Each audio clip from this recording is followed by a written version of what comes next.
Testing, testing, testing, testing.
Marcus Speaks.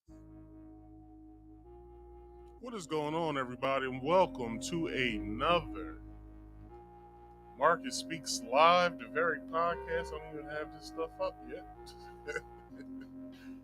Oh man, I'm just behind. This damn boomer tech once again. Anyway, people, welcome to Marcus Speaks Live, the very podcast that gives you trending topics and other random things. I'm your host, Marcus. We are going to have some fun tonight with tonight's topic.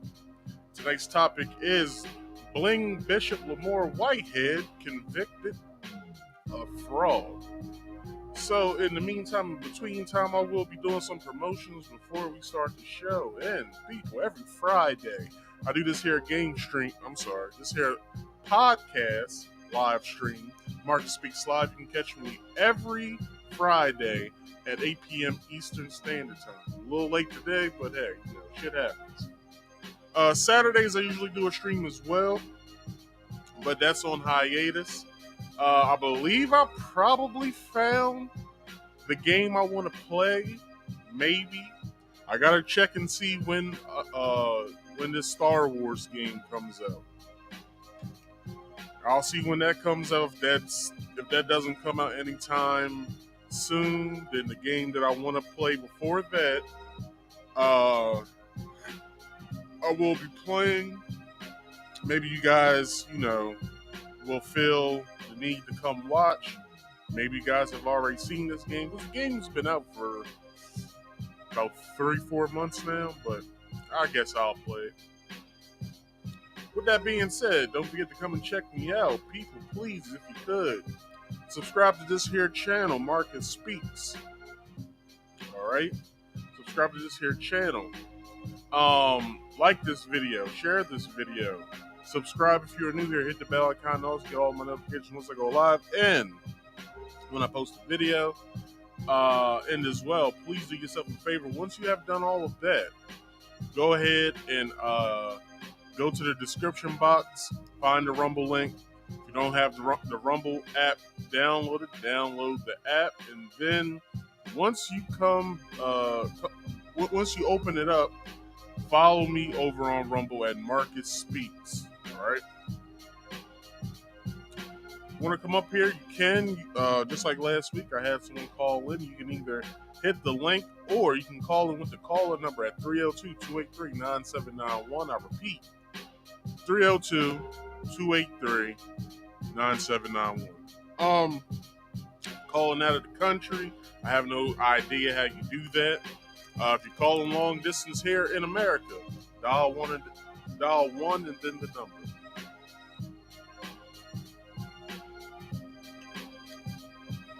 Sorry. Throat was parched. But anyway, if you call in, there are rules. Rule number 1 is you must be on camera at all times. That means here in the backstage, and as well to the audience if you so choose to do. But if you don't want to be seen to the public, rule number 2 states you don't want to be on camera. You still have to be on camera here on the backstage, but I will let you know. Once you come back here, there is a question, and I'd like for you to answer yes or no. Give me your name and your answer, and then I'll accommodate you from there. As far as the calls,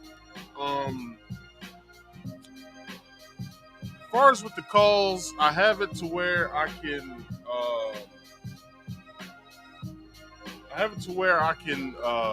Have it come up here. I don't know if I can. I don't know if I set it up right, but we'll try tonight if you guys so choose to call in. But we'll get that squared away once we get there.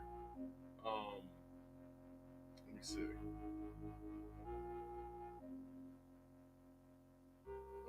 Yeah, I'll see if what I can do with that, and then I should put. Yeah, I don't have my microphone set up. I'll set that up another time. Marcus speaks. You guys can call in.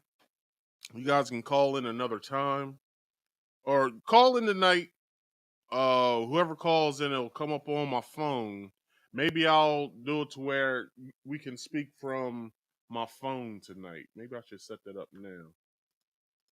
Let me set that up now.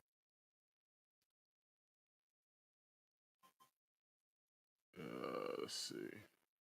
Connected to pause.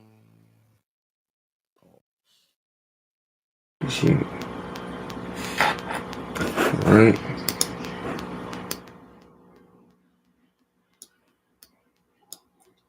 I don't know how this is. All right, let me pause. All right, you guys can call in. I have it set up on my phone. So yeah. But yeah, you guys can call in on my phone, or maybe I'll see it to where we can do it from back here. This phone line thing's new. Last week when I watched it over again, I was low. So maybe I guess whenever I put the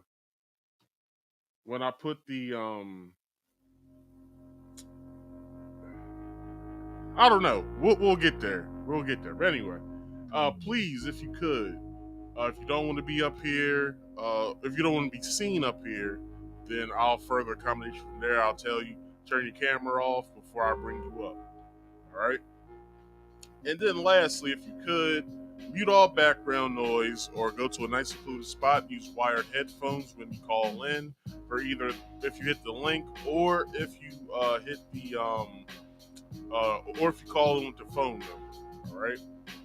And then with that being said, lastly, all I have for you guys is please like this video. Please, please, please like this video. Subscribe, comment in the live chat. I will be showing your chats, and I will be conversing back with you guys. And please share this to your social medias and all that other good stuff there. All right. I think we got everything with the promotions other than if you guys have never seen my show, I like to play videos, I like to read articles, and I like to give you my opinion. Not all in that order, but with the articles and the videos, they are accredited in the description box below. All right, I do not own any of the material that I am using tonight, but I want to be very clear when it comes to what I actually own, which is my own opinion. So what else? What else do I got for you guys? All articles have been altered from its original form to help with plagiarism, as well as what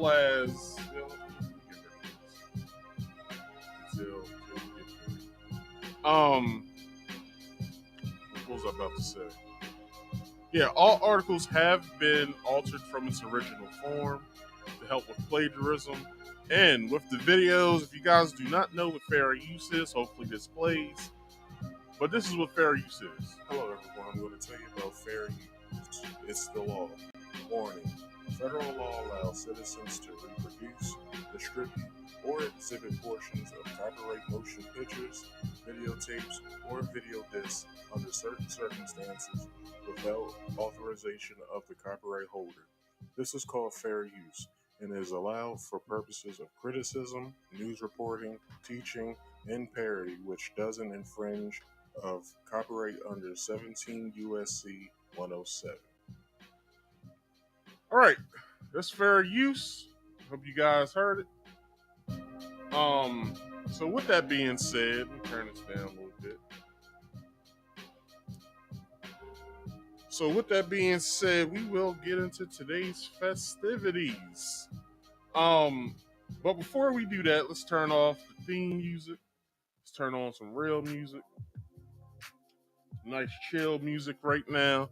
People, before I start my show, I like to do what is called small banter. Small banter basically is it's like something where I warm up before I get into all the topics that I'll be getting into tonight. So tonight's small banter I get from Twitter, and this has to be the funniest thing in the world. Let me play. Hold on. Yo, you good?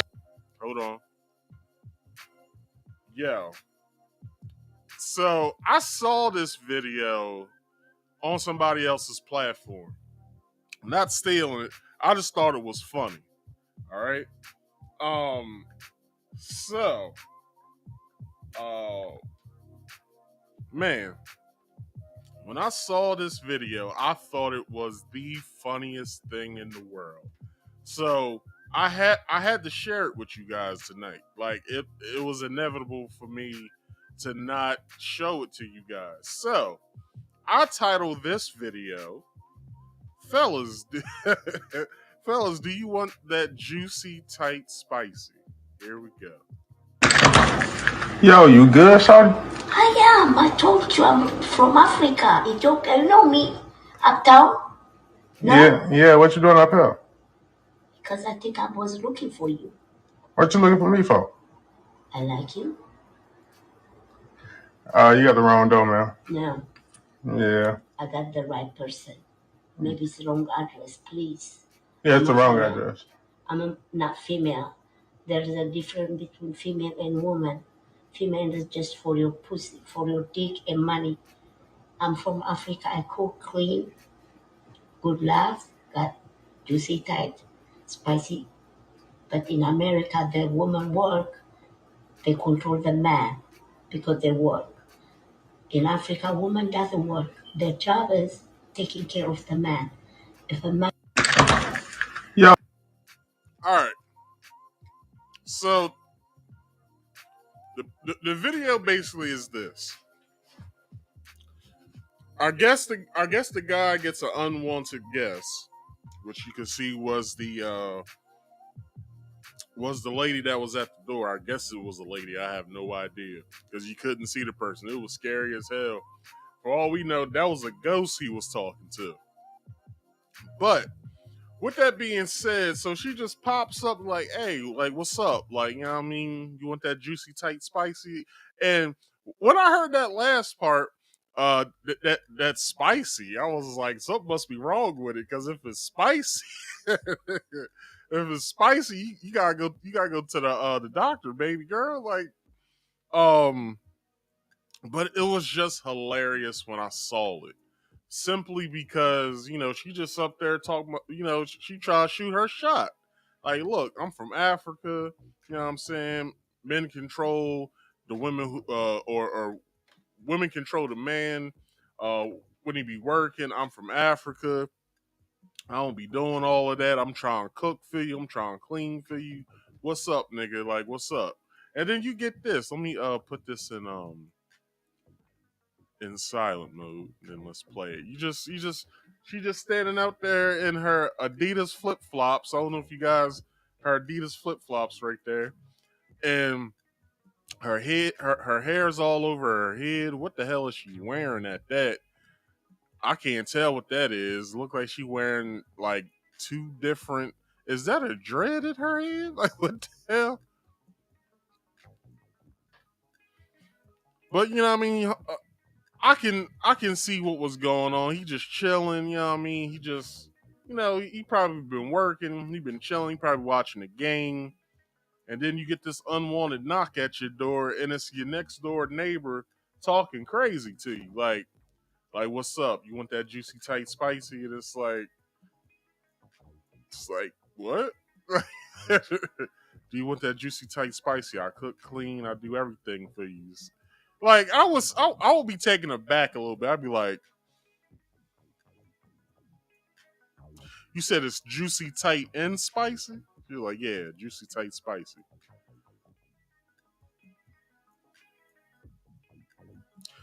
Why is it spicy though? Like, I just want you to answer that question. Then my answer after that, whatever. It's spicy because I'm a woman. It's like, well, shit works for me. Come on in. No, I wouldn't let her come in my house. The hell with all that. But I would be scared. Like, I literally would be scared. I'm like, lady, like, why are you at my door? Like, leave. She'd be like, no. I want a man. It's like, well, lady, there's plenty of men in this apartment building. I'm pretty sure you can find somebody. It's like, no, I want you. I want you to take this juicy, tight, spicy. It's like, oh wow. Like, after that, I'll probably have to call the police because this is harassment at this point. Like, I don't want none of that. Like, I ain't order no juicy, tight, spicy. You know what I'm saying? If I want some juicy, tight, spicy, I'll go down to the Habib place. You know what I mean? But anyway, let me play the video again for you guys. I gotta send this story real fast, and then we can get into tonight's main topic of the night.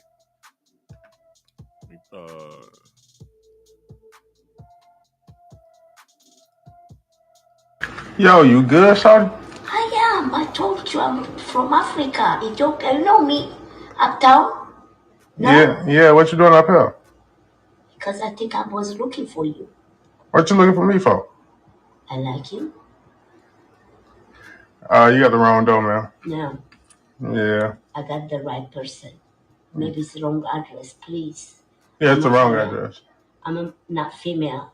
There's a difference between female and woman. Female is just for your pussy, for your dick and money. I'm from Africa. I cook clean, good laugh, got juicy tight, spicy. But in America, the woman work, they control the man because they work. In Africa, woman doesn't work. Their job is taking care of the man. If a man, Yo, you good, shawty?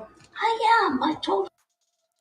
All right, cool. So he was out there trying to mind his business, and then she pops up talking about, do you want this juicy, tight, and spicy?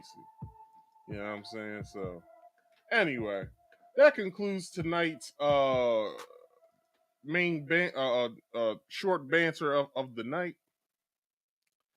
So people, this is what we all been waiting for. So let me get this set up real fast. Let me get this video set up. All right. So that's set up. We good now. All right. People, tonight's main topic of the week's overview is...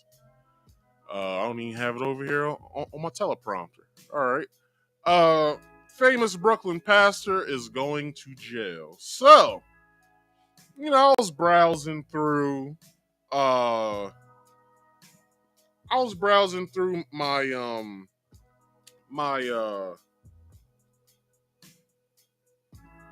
I think it was Twitter I was on. If it wasn't Twitter, it was Facebook. So I'm sitting there chilling on either or. I'm on break at work, and I see that Bishop Lamor Whitehead popped up. So I went to Twitter. So I couldn't find anything on Twitter. So I immediately stopped the video that I was listening to on YouTube, and I typed in Bishop Lamor Whitehead, and then I saw this news report pop up. Here we go. They call him the Bling Bishop, a preacher from Brooklyn who will soon be swapping in his designer suits for prison garb. Lamor Whitehead, convicted today on charges he defrauded a parishioner when she gave him $90,000 from her savings. The case also involved claims he tried to get a $500,000 loan in return for access to Mayor Adams. Whitehead previously found himself in the spotlight after thieves robbed him at gunpoint during a live-streamed sermon. All right. So, it's more to the story, though. I'm only letting you guys know that now. So, I get this article from New York Daily News. Bling Bishop Lamor Whitehead found guilty of fraud and including ripping off parishioners. You heard it right, people. He was ripping off parishioners. So, let's do this. So, Bishop Lamor Whitehead, or Bling Bishop Lamor Whitehead, was convicted at his Manhattan trial Monday of stealing the life savings of a parishioner's mother and perpetrating other schemes, falsely claiming along the way that Mayor Adams had given him the key to the city to carry out his fraud. Jurors from Whitehead, age 45, guilty of 5 counts. Woo! Now this lets me know that robbery that happened was all a fluke. You know what I'm saying? Like, y'all remember, I covered Bishop Whitehead maybe twice. Yeah, it was twice. First time I covered him was when he got robbed. I thought it was the funniest thing in the world. Plus, I think I said that it looked staged by the way it looked. Second time I covered him was when he got into a fight with a lady at one of his services. I believe the lady was trying to fight him, but seen his wife and tried to fight his wife, but his wife was holding their 6 or 7 month old child, so he immediately went for her. So I didn't really say too much about that because any man who doesn't protect his family is a bitch ass nigga. But anyway, with that being said, he did what he had to do, and I believe he got in trouble for it. But I don't believe he had to pay any restitution or anything because I think the police saw that the woman was in the wrong, but he did get locked. He got locked up for it, but I believe he got out that very same day. But we're here.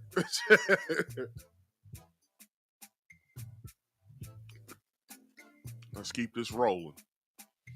So he's found guilty of 5 counts, including wire fraud, attempted extortion, lying to the FBI. You're not allowed to lie to cops, people, and related charges stemming from 3 separate schemes after deliberating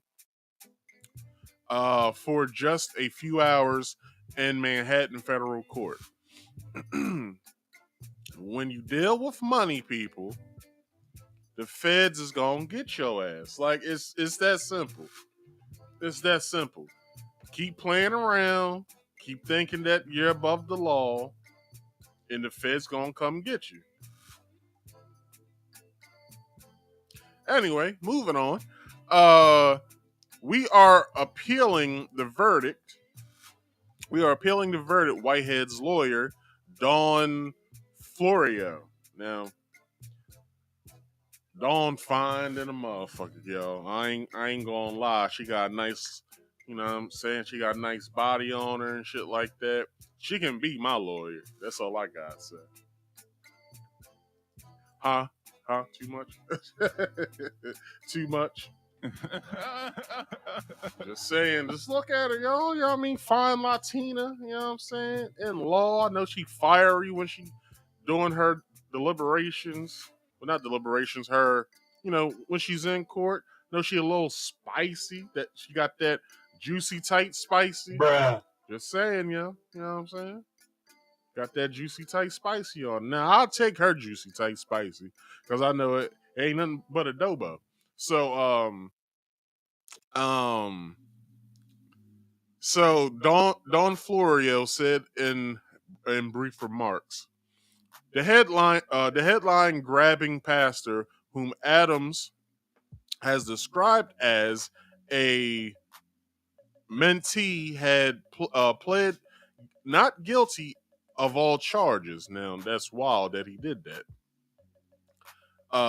He could not immediately be reached for comment, but he gave a teary-eyed soliloquy. Is that what that word is? Let's see.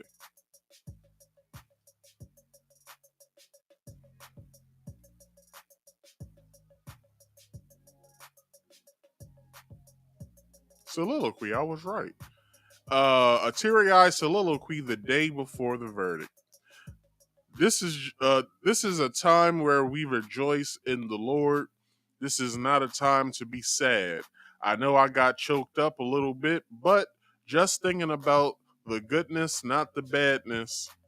It was the goodness, Whitehead rambled toward the end of a live stream sermon on Sunday, wiping tears from his eyes. He had tears running down his eyes because he's guilty.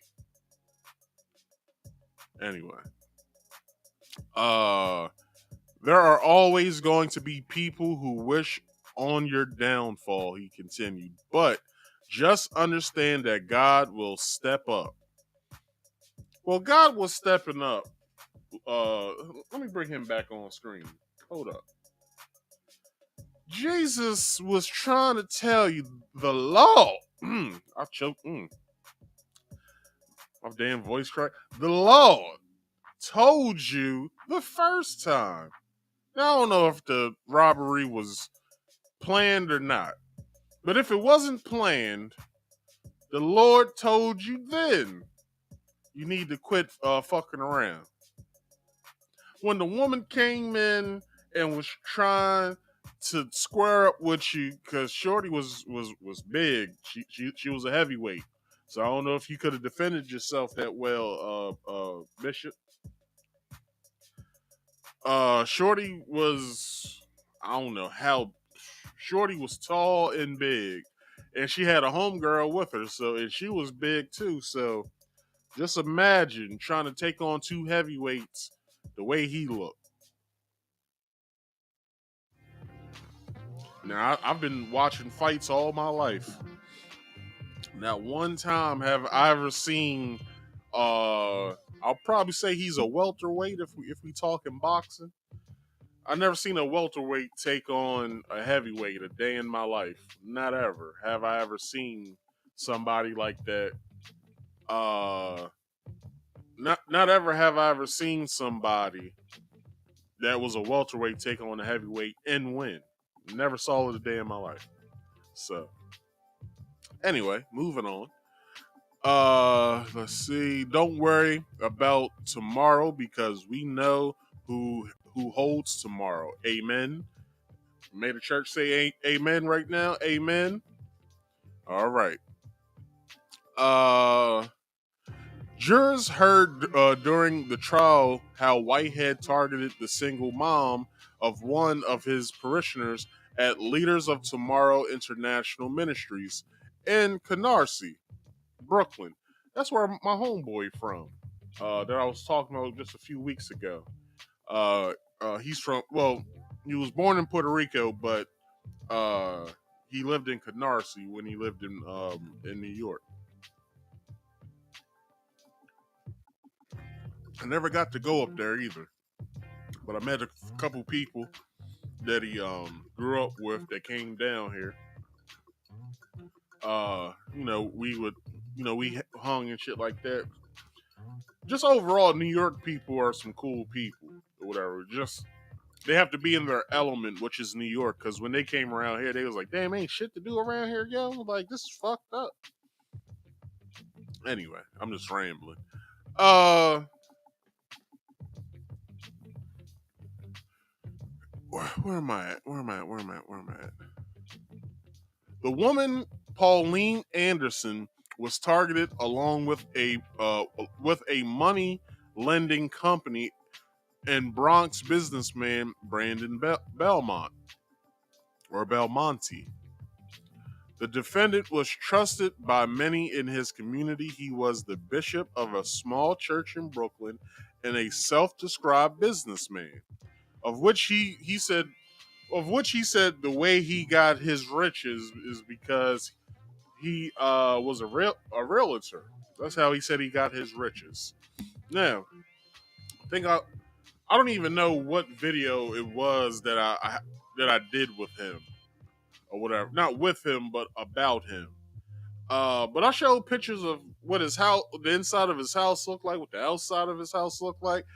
Homie was sitting clean. Like the house was nice. He drove in Bentleys and shit. Motherfucker was stealing from the church, like most definitely. Like ain't no way that you are a New York realtor and you know what I'm saying? Well, I'm saying New York, they got, they houses go for lots and lots of money, but I'm pretty sure he doesn't have any of those places down in uptown and all that. Or wherever in Brooklyn or East New York, which is still Brooklyn or whatever, you know what I'm saying? I don't see how he would have any income that would allow him to have Bentleys and jewels on. Like, this dude was wearing ties with rapper chains. Like, this motherfucker had a big old chain on, iced out rings all over his fingers, diamonds on his fingers. Everybody knows the reference to that song. But, he was iced out bracelets and shit like mine. You know what I'm saying? Y'all can't see it, but he had iced out bracelets like mine. He had chunky chains and shit. Motherfucker, you know what I'm saying? He had diamond iced out earrings in his ear, just like the ones y'all see in that picture right there. Like, homie just was living life. He was living life. Hold on, let me see if in the video if we can see if we could see him. Nah, we really can't see. See, he's dressed down there. You know what I'm saying? He's not iced out or whatever, but still, you know what I'm saying? Like, homie be iced out. He be sitting nice. He got the Bentley. He probably got the Maserati. He probably got the Range Rover sitting in his garage. Who knows what his wife was driving? But his wife had all those things too. She had iced out earrings and had a chunky iced out chain and shit and iced out bracelets and shit and watches. Homie was sitting nice off of his parishioners' money. Shit's crazy. I don't understand how the hell, like, no, like the only pastor I can think of that was just as iced out as like him was this dude. I forgot his name, but he ran this men's program at my middle and high school. And this dude made off with our money. I'm still looking for you, homie. If you watching this, you preached at my grandmother's funeral that summer after we got out of school when he told us when I graduated 8th grade, he told us the dues that you're paying are going to go towards going to Hershey Park. So we was like, all right, we had to bring in, the thing was like $5 every meeting. Every meeting was on Wednesdays at 1:45. No. At, it was from 1 until we got out of school. It was basically trying to beat into our heads that if we keep going the route that we were going, that we was going to end up in jail. Thing is, I wasn't even a troubled child like that. I wasn't a troublesome child. I just did what everybody else said that they was doing in school. When a teacher would talk crazy to them, they would talk back. That's all I would do. I got suspended 3 times in 6th grade, had 4 detentions in 6th grade, got suspended once in 7th grade, had 2 detentions in 7th grade, and then nothing else happened after that. I only had in-school suspensions. Well, no, I had some in-school suspensions in 6th and 7th grade, but I had nothing other than an in-school suspension one time in 8th grade in a detention, and that was it. I wasn't a troubled child. I just personally I just I was an impressionable child. I just did what my friends did, you know what I'm saying? And people who I knew that went to my school did. That's all. You know what I'm saying? And then when I graduated 8th grade, I had this award that my vice principal gave me called the About Face Award, that he gave to all the kids that were troubled. And he gave me the prestigious one because he said he saw me every year probably 10 times. And he said, but I was the only one who shaped up after everything that had happened. So he gave me this big old framed prestigious award next to everybody else's. He was like, you did good, man. Like, you really shaped up. Gonna be, people look up to you. Once you go off to high school, make sure you keep that same that same demeanor about yourself. And I did, you know what I'm saying? I was just bored. Ty Boogie X, what's up, Ty Boogie? I ain't seen you in a minute, man. Where you been? Ty Boogie X says, Marcus, for real, this dude ooze sleazeball. I know. The dude was, look, I agree with you. It's just this motherfucker, like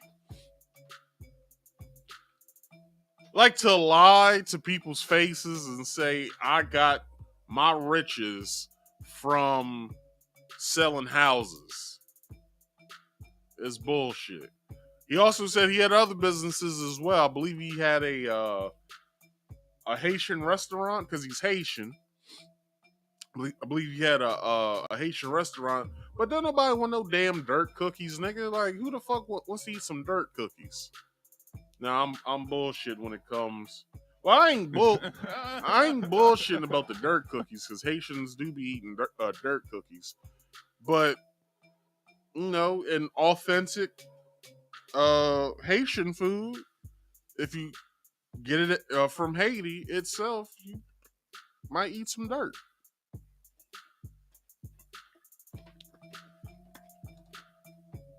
Yes, he did, Ty Boogie. Yes, he did. He got his riches from stealing from old black ladies. You goddamn right he did. Goddamn right he did. This motherfucker's a menace. God damn it. I gotta check and see my hold on. Let me take him down real fast because alright.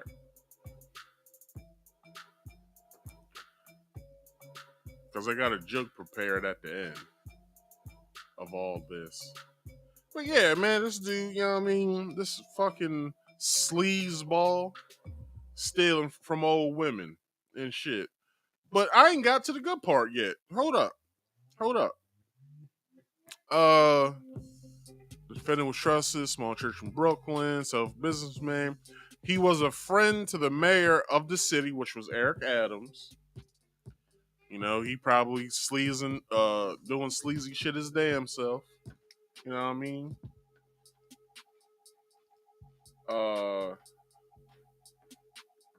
So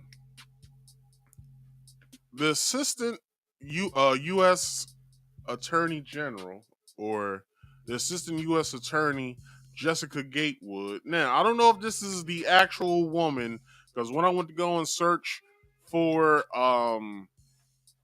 who this person was, I got a lot of other white women. I just picked the one.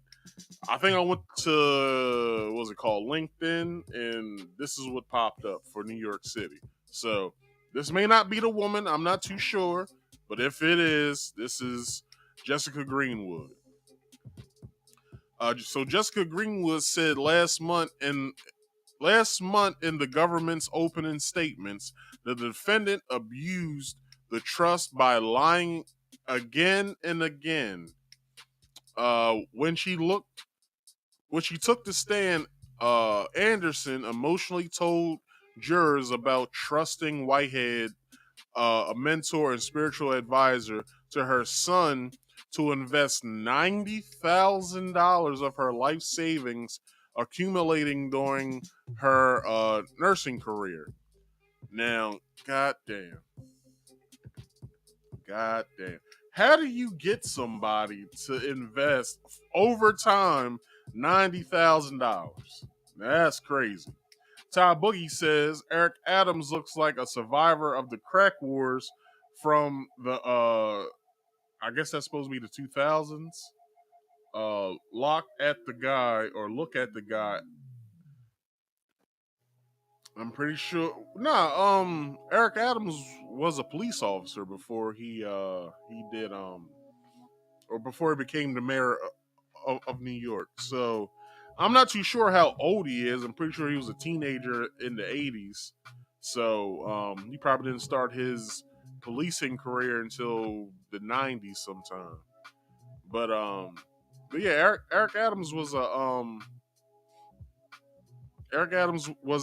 police officer. I believe Eric Adams is Jamaican, I believe. But that's neither here nor there. I just thought that I'd bring that up. Anyway, where was I? $90,000 of her life savings accumulating during her nursing career. The pastor claimed he would use the proceeds to buy and renovate a fixer-upper home after being refused a bank loan. She said the investment was his idea and that the preacher had presided over her son Rashid Anderson's wedding and introduced him to contact who helped him secure his own home. I trusted him, an emotional Anderson testified February 27th. He said he had real estate experience. Now, before I continue, remember I said that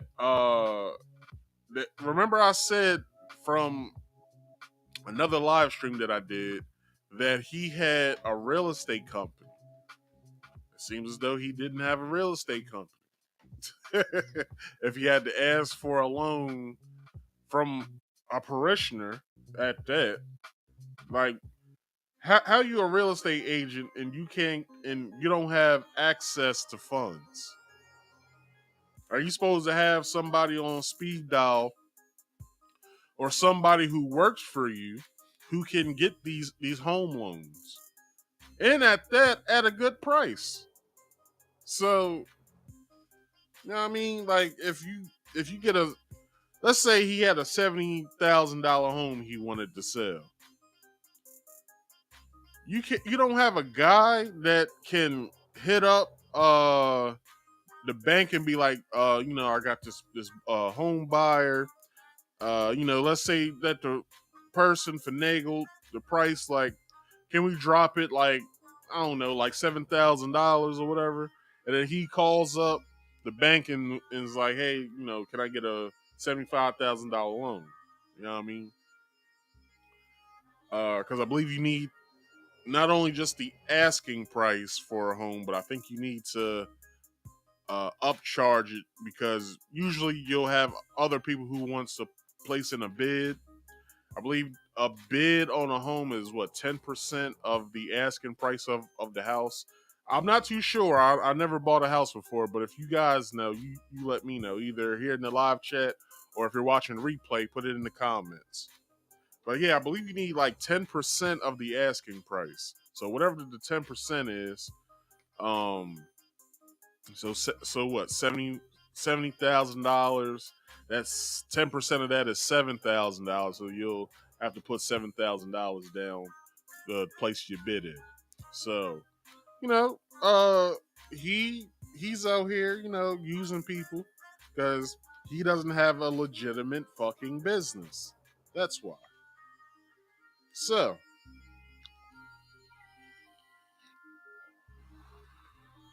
let's see. He said he said he had real estate experience. He was a man of God. He prayed for me in earnest. I believe. I'm sorry, y'all. My sinuses is fucking with me. All right. I believe in God, so I believed he would honestly help me to get this house. Trial evidence showed that Whitehead, previously convicted of identity theft, spent the cash on himself, with the funds going to designer clothes, his BMW, Grubhub, Foot Locker. Ain't this a nigga for you? Like, goddamn.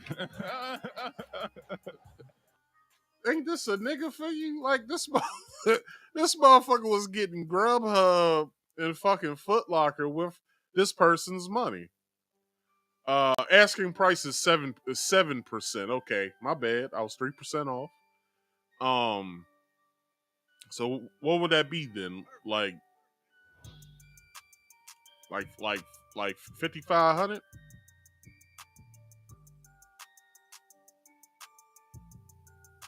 Somewhere around there, right?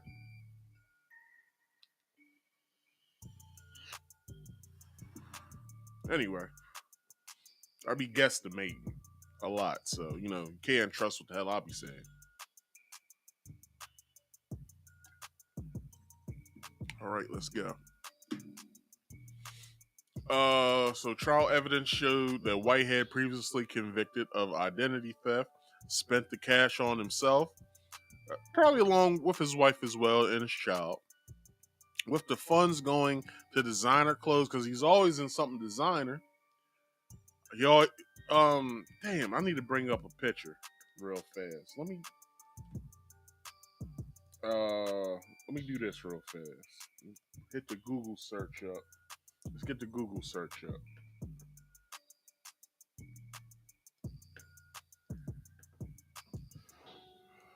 Lamor Whitehead, right there.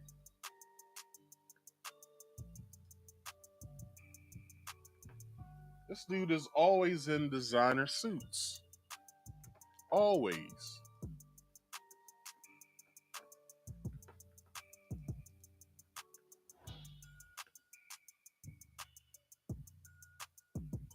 I can't go any further on this page.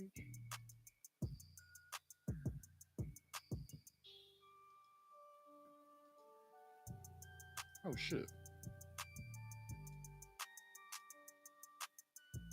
This nigga got a Gucci suit. Not a regular Gucci sweatsuit, but he got a Gucci suit. This is where these people's money have been going. This is his Bentley, my nigga. Hold up, where am I at? This is his Bentley.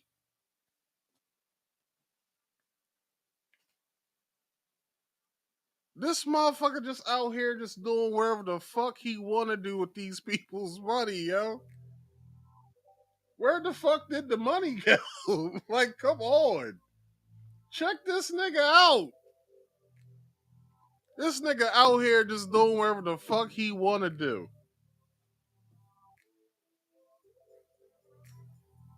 This is the fight I was talking about right here. This is when he clocked Shorty. Reverend Ike all over again, you know what I'm saying? This nigga got a Gucci suit. This nigga got a Gucci jacket on. What the yo, what is we doing here? This nigga just draped out all designer, Louis Vuitton, Gucci, Balenciaga maybe, or maybe Balenciaga still canceled. I don't know. I don't wear that shit. Here's his wife. What I tell you, she draped out in all the finest. My nigga, come on.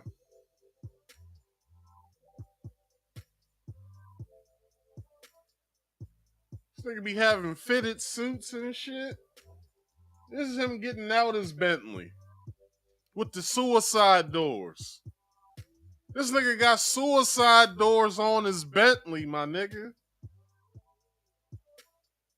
Jesus Christ.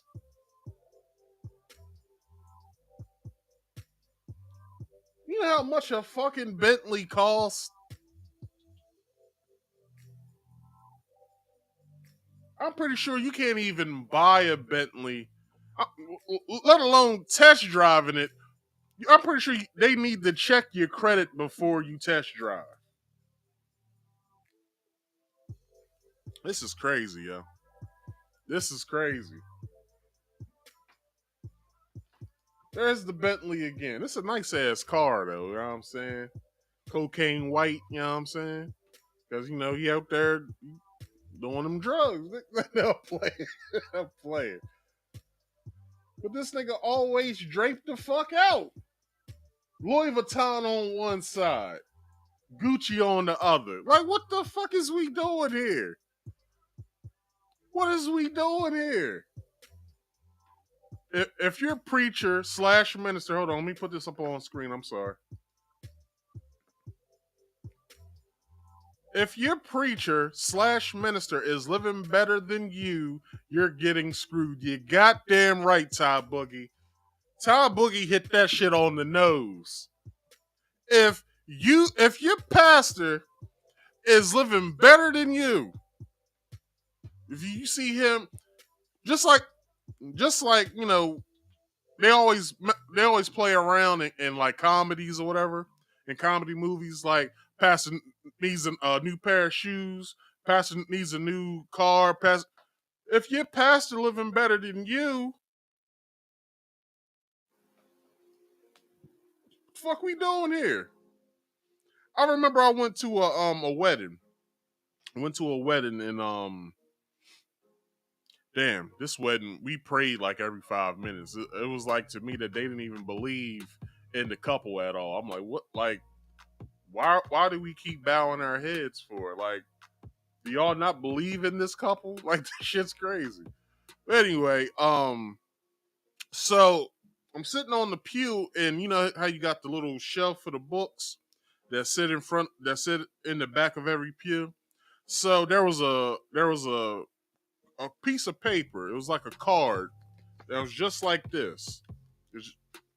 Like, I got this from the bank. Like, you know how you pick up those bank, I don't know what to call this, a flyer or whatever. It was just as hard as that. So I looked at it. You know, I was looking at it and I was trying to figure out what it was. And on there, it was percentages of tithes or whatever, or tithes, or however the hell you say it. So it says, if you make this much, you owe this much, and it had all of the percentages from 10% to 100%, right? So, you know, it basically said if you make $200, you give 20. That was the 10%. Then it got to 2. Then it got if you make $200 and you want to give 20%, they gave the number and so on and so forth. I was appalled at the prices that was being showed on this little flyer. I said, you must be out your goddamn mind if I'm going to give $350 fucking dollars out my goddamn paycheck just to praise the Lord. You are out your goddamn mind. I can come and enjoy praising the Lord by my by my goddamn self at home. The only tithes I'm going to give is the ones that I'm going to give when I'm throwing my change at the TV. Like, what the fuck? This nigga be draped the fuck out. Hold on. Where's that picture? Nigga be draped the fuck out at his churches. I'm pretty sure this suit cost at least $500-$600. Unless he got it from what's homeboy's name? Dapper Dan. Unless he got it from Dapper Dan. If you got it from Dapper Dan, you probably only paid $250 for it. You know what I'm saying? But I'm saying, this motherfucker just out here just wearing all the latest and finest, my nigga.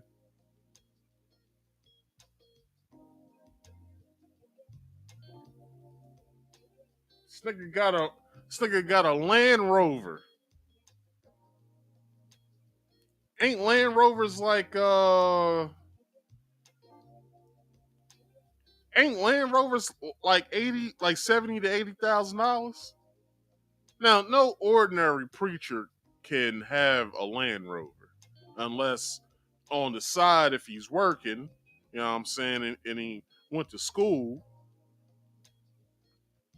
But no ordinary pastor can afford a Land Rover, a Bentley, a BMW. Like, what the fuck? This is crazy, yo.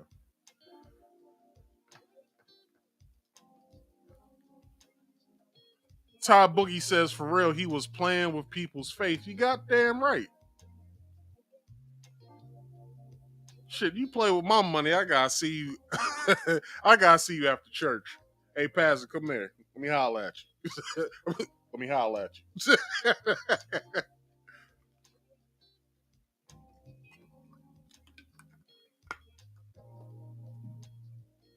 Nigga, I put $100 in that goddamn collection plate. I want my change. I need my $80 change, nigga.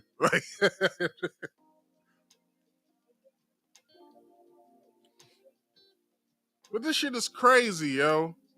This nigga just draped the fuck out. Look at his wife. Where's that picture at?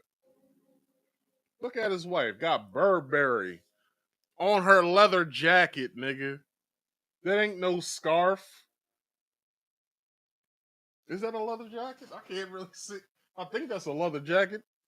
Got Burberry on the leather jacket, nigga.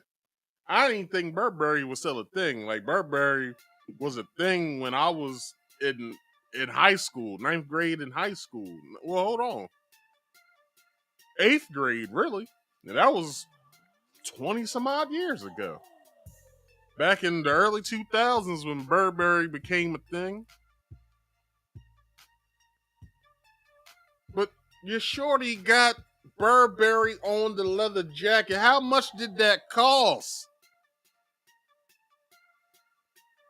A Burberry scarf is what, like $120? Maybe, I don't know. I don't go shopping there. I go to DXL or to Old Navy. You know what I'm saying? I like a bang for my buck. I like going in with $200. Well, at DXL, you can't. At DXL, if I go in with $200, I'm going to get at least 2-3 outfits. But at Old Navy, if I go in there with $200, I'm walking out with at least 50 outfits because them shirts always be on sale. them pants be on sale. I'm saying I'm looking for a sale. I'm trying to save my money, goddammit. But this nigga just walk in to Nordstrom's. He don't go to Nordstrom Rack. He goes to Nordstrom's and goes shopping.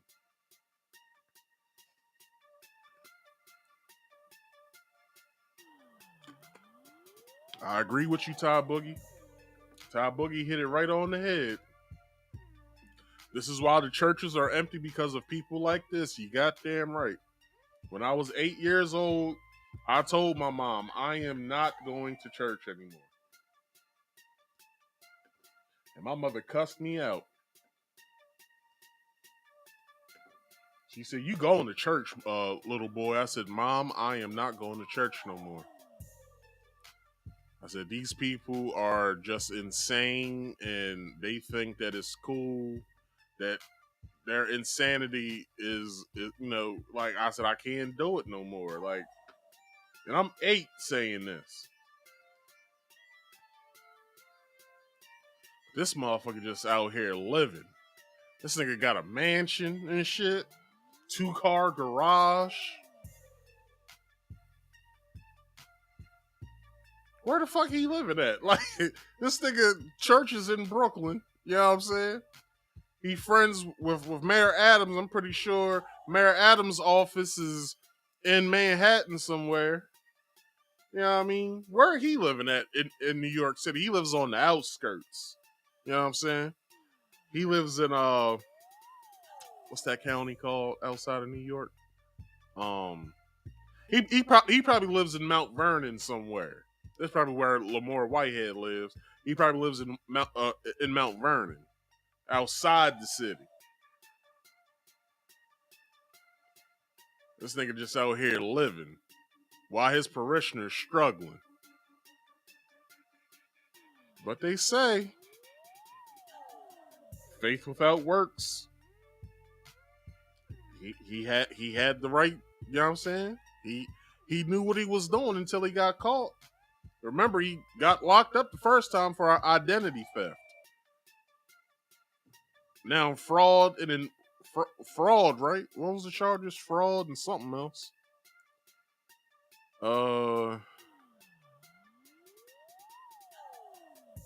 Where's the charges at?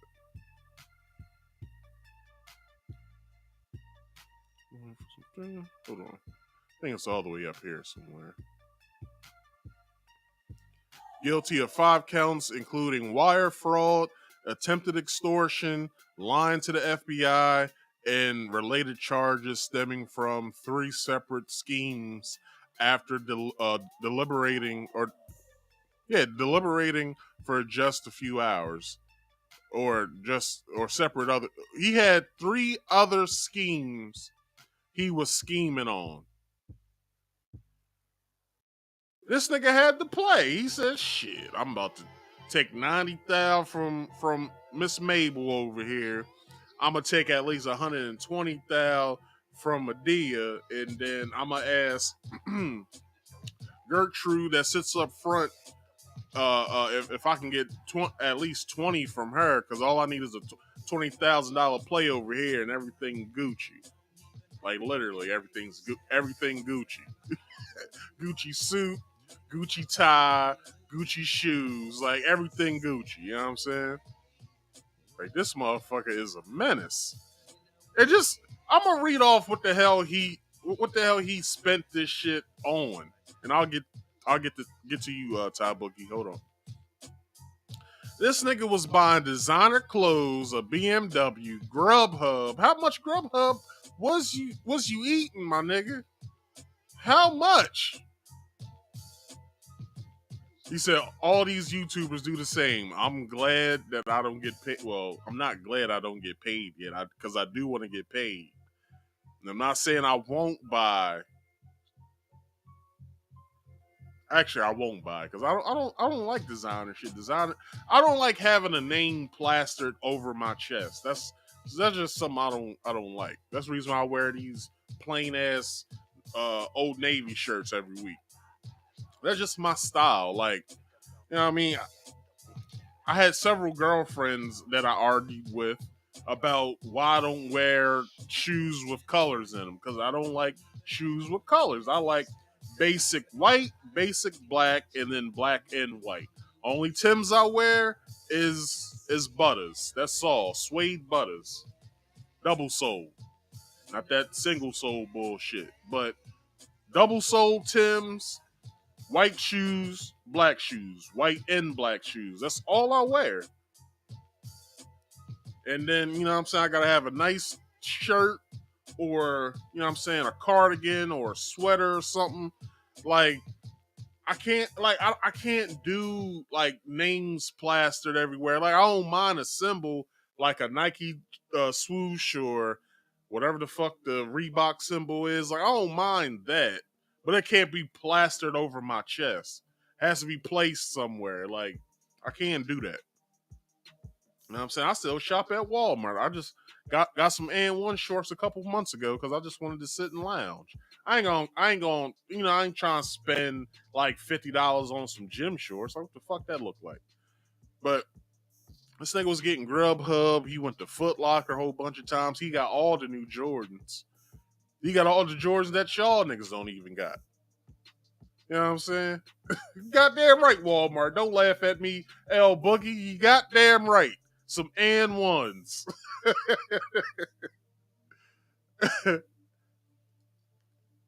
So you also said that in his flock is stuck in the projects, giving him 10%. Hold up. Damn, son, where'd you find this? This is a certified hood classic. His parishioners live in the projects or the ghettos of Brooklyn, and they giving him 10%, if not more, so they prayers can be answered. You know, that lie that your pastor likes to tell you. If you give me $100, your prayers will be answered today. And it's like, no, nigga, like, stop. And then you also said that all these YouTubers do the same. Most of these YouTubers do be flaunting they YouTube wealth, but YouTube wealth isn't always sustainable, because you could say something today and, you know, you're forgot about tomorrow. So, you know what I'm saying, you gotta do your best to stay. I just want to be comfortable. That's all I want to be. If I can get 100,000 followers, maybe 1 million, doesn't matter. I just want to be comfortable. I want to live in a nice, modest house. I want to have a modest life. I just want to come on stream and talk my shit, get off, and just sit back and watch whatever Netflix show or whatever. I'm going to get to this Netflix documentary that I want y'all to watch immediately after this stream. But I'll get to that at the end. But, you know what I'm saying? Prayers are answered by you getting off your ass and going for yours. You goddamn right. That's how I was taught. What did Frederick Douglass say? It's within a speech that he said, or a quote of his, but I'm gonna paraphrase, but he said, once I got off my knees and started praying on my feet, that's when my prayers started to be heard. Pray on your feet, people. Don't bow down to your Lord like that. He don't like that. As far as what I know, I'm just talking shit right now. But let's move on. So as the victim's son tried to get back his mom's savings, Whitehead in a text said he was asking God to exact vengeance on him. What does that mean? Exact vengeance. Anyway, I guess I missed this part when I was editing this article. So in a text said he was going to exact vengeance on him. Anderson told jurors on the trial's second day. In a second scheme, the feds describe how Whitehead used his ties, listen to this, to the mayor to squeeze Belmont, the Bronx businessman, for listen, $500,000 in real estate investments. This is nasty work, y'all. This is nasty work. Please, people, if you could, please share this video. Subscribe if you're new here. Comment in the live chat and like this video as well. All of what I'm asking you to do is free. All right? Please give me the same respect you give other YouTubers. But like I was saying, $500,000 he was trying to scheme. Now you bring in, hold on, let's bring him back up. You bring in Mayor Adams up into this shit again. Like, this is crazy. You bringing Mayor Adams into this. He already got the migrant shit he's dealing with. Now you want to bring him into this bullshit. What is wrong with niggas, yo? What is wrong? Not what is wrong with niggas, but what is wrong with this nigga? This nigga right here. What's wrong with this nigga? The fuck? This is crazy. Let's keep going. And intercepted conversation, Whitehead told Belmont that Adams, whom he referred to as E, hold up. Oh, hell no.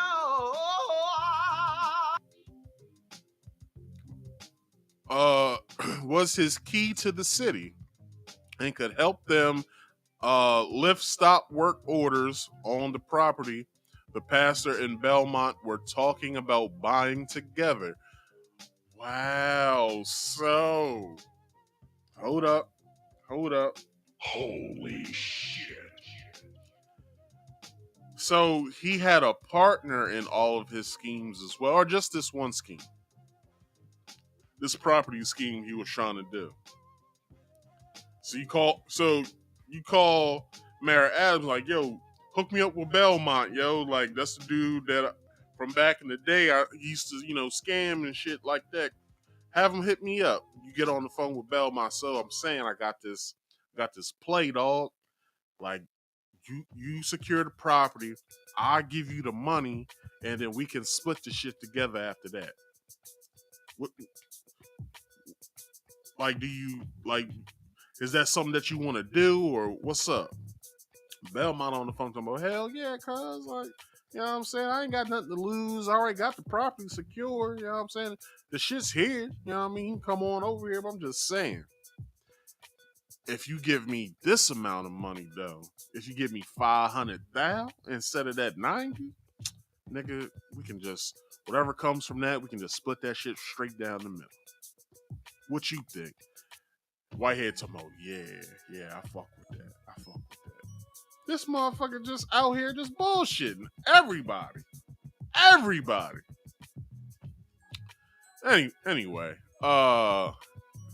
so let me read that over again. In an intercepted conversation, Whitehead told Belmont that Adams, whom he referred to as E, was the key to the city and could help them lift stop work orders on a property that Pastor and Belmont were talking about buying together. The mayor was not accused of wrongdoing in the case. The Fed stressed from the outset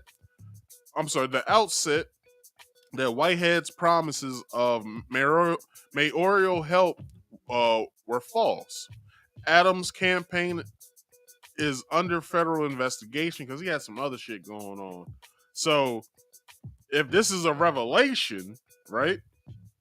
It's all his bullshit that he got going on right now because the federal government's coming after him because he started talking crazy about the migrants and all that. I believe he was supposed to meet in DC back in either November or December. It was either October, November, or December. And he got a call that his assistant was getting locked up. He had to turn his whole car around, head back to New York just to see what the hell was going on. And I believe Mayor Adams I forgot this. I forgot the full story of what happened, but some shit was going down when they found something like during his campaign they said that he took money from a Turkish businessman, whoever that whoever the hell that might be. But during his campaign took um he took money for his campaign from a Turkish businessman. And I believe everyone who he had on his campaign or that's in his cabinet or whatever the hell you would call that was in on it probably. So his assistant got pulled or whatever. So for him to know Whitehead and then tell him having calls with Whitehead talking about hit me, hook me up with this dude, and I knew this dude from back in the day. Get me in touch with him or whatever. If that revelation goes to court as well, Adams is out of here, or he's out of here. But anyway, in federal investigation with several close allies having their homes raided in recent months after the pastor's testimony in which he claimed that an FBI agent had pressured him to help or get the mayor of New York. Hold on, let me read that over. After the pastor's testimony in which he claimed that an FBI agent had pressured him to help us get the mayor of New York, according to the New York Times, the prosecution said Whitehead lied during his time on the stand. The mayor has known the crooked pastor since the polls days of Brooklyn, whatever that means. Brooklyn Borough president and appeared with him at multiple official events, introducing Whitehead as his good friend at a 2016 concert. The defendant so hold on, before I get there, so these niggas been knowing each other for quite some time then. Nope. No wonder why Adams got the street name E, because that's probably what he was doing. So I apologize, Ty Boogie, when you said where is it at? Where you said all right, it's right there. Hold up. Let me bring that up real fast.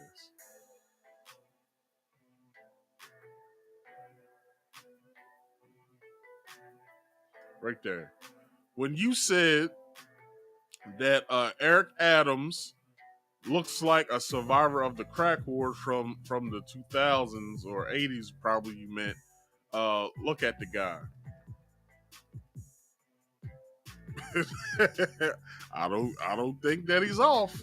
I don't think Ty's off. But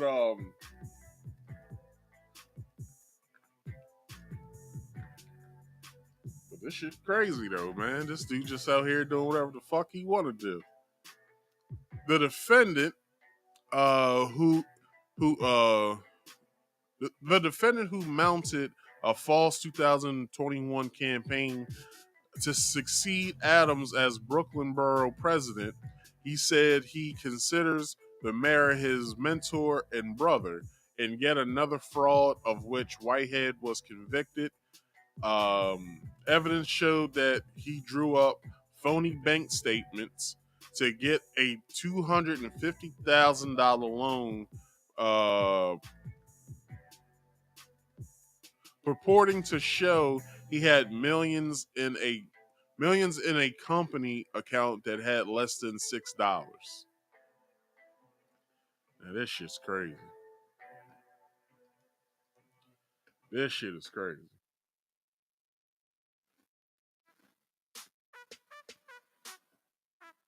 Had less than $6 in there in his business account.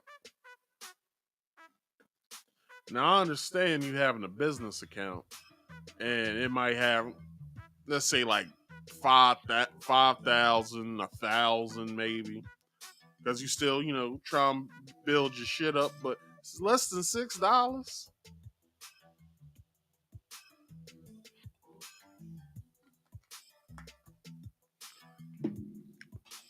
Is it an S corp or is it an LLC? That's all I want to know. Whitehead abruptly started making city headlines after Adams took office in January 2022, along with unsuccessfully trying to facilitate the surrender of an accused subway killer in May 2022, drawing authorities' wrath. Whitehead himself was robbed in a caught on camera stick up at one of his services last June. Whitehead could face up to 45 years in jail. God damn.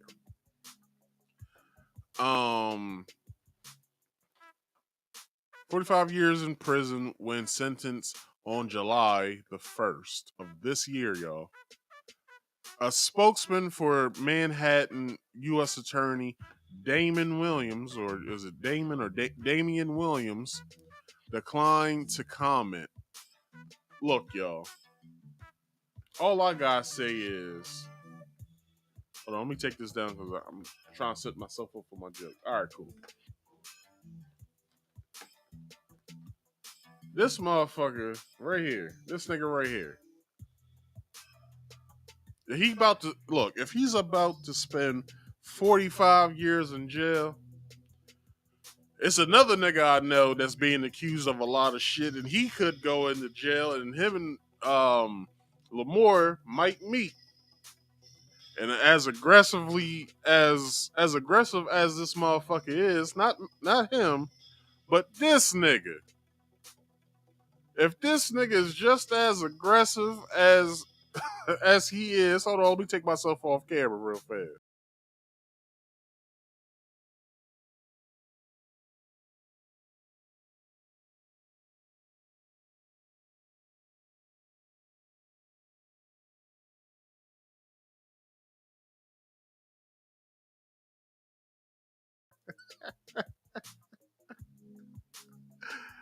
I play too much.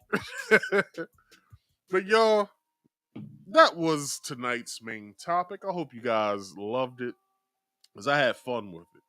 Now I'm going to tell y'all, I love coming up here and doing this show because I get to be me, and I see every week that I'm starting to give my, a little more of myself to you guys. But I almost didn't have a show this week. So if I didn't go into my Instagram and see what was going on, I would have never been up here tonight. But thank God I found that. Anyway, let's move on to random topics of the week. So let me get there on here. I want to at least follow where I'm at, just in case I can't see what's on the screen up here on this teleprompter. Anyway, moving on. Tonight's random topics of the week overview is comedian Jess Hilarious thought comedian Chico Bean was gay. I don't know why she would think that, but anyway. And what does the TikTok ban mean? Now, everybody, I don't know if you guys have seen this pop up either on the Shade Room or seen this pop up on either on Instagram or whatever, or Twitter. I found it on Twitter. I found what was going on Twitter. You know what I'm saying? Twitter's that place y'all gotta be at. So, we're about to hear Chico Bean explain himself of why Jess Hilarious thought he was gay. And Jess Hilarious is going to comment as well. Here we go. I'm asking. See, that's what I mean. That let me know what type of time. Jess, if you had the internet in the 2000s. What? I'm asking. See, that's what I mean. That let me know what type of time you was on. You was in Baltimore eating crab cakes, and I already know what time it would have been, because I might have came to see you in 2007 if I'd have known, what I know now. But you've been bluffing for years. So Ain't nobody been bluffing. Ain't nobody been bluffing. You became my nephew, and that's it. Ain't nobody been bluffing. Anyway, how's your love life? How's yours? I'm good. I'm pregnant, and I'm happy now. So what's up? I mean, I don't understand why you coming at me like that. Like, what is it that you're based? No. He was scared. What was I scared of? I don't know. What was I scared of? Tell me what I was scared of. Look, well, it wasn't even that he was scared. He just wasn't with it. Look, when I first got to Wildin' Out, I was like, oh my gosh, I like this nigga. He quiet and shit. Like, he ain't all over the place. Like, he ain't wildin'. Pick it up, pick it and kill it. Whatever that wasn't even out when I first got there.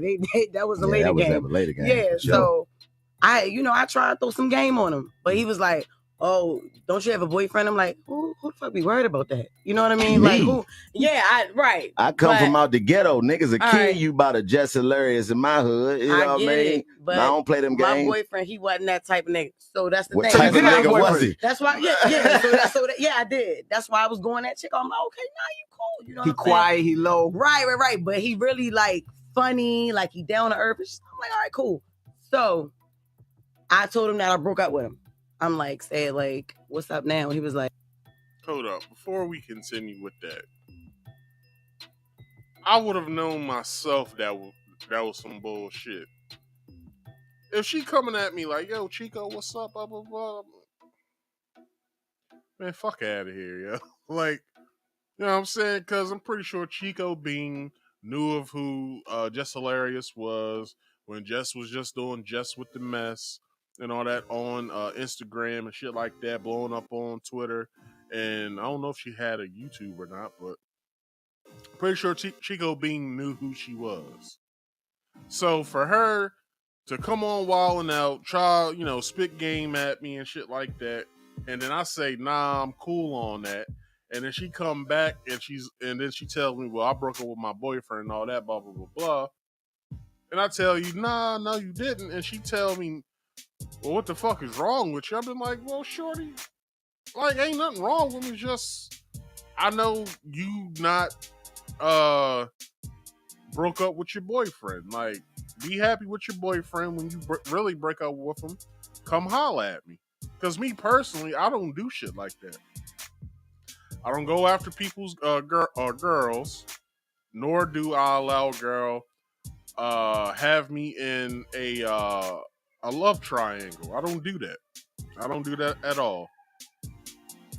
If you talking to somebody else, well, that's the nigga that you talking to. I am not about to be, having a lot of time where I'm chilling out with you and then you gotta be home at a certain time so you can chill with the other nigga. Nah, I'm good on that. Once I find out you talking to somebody else, I'm totally gonna just not talk to you after that. You can text me and call my phone. I will never answer.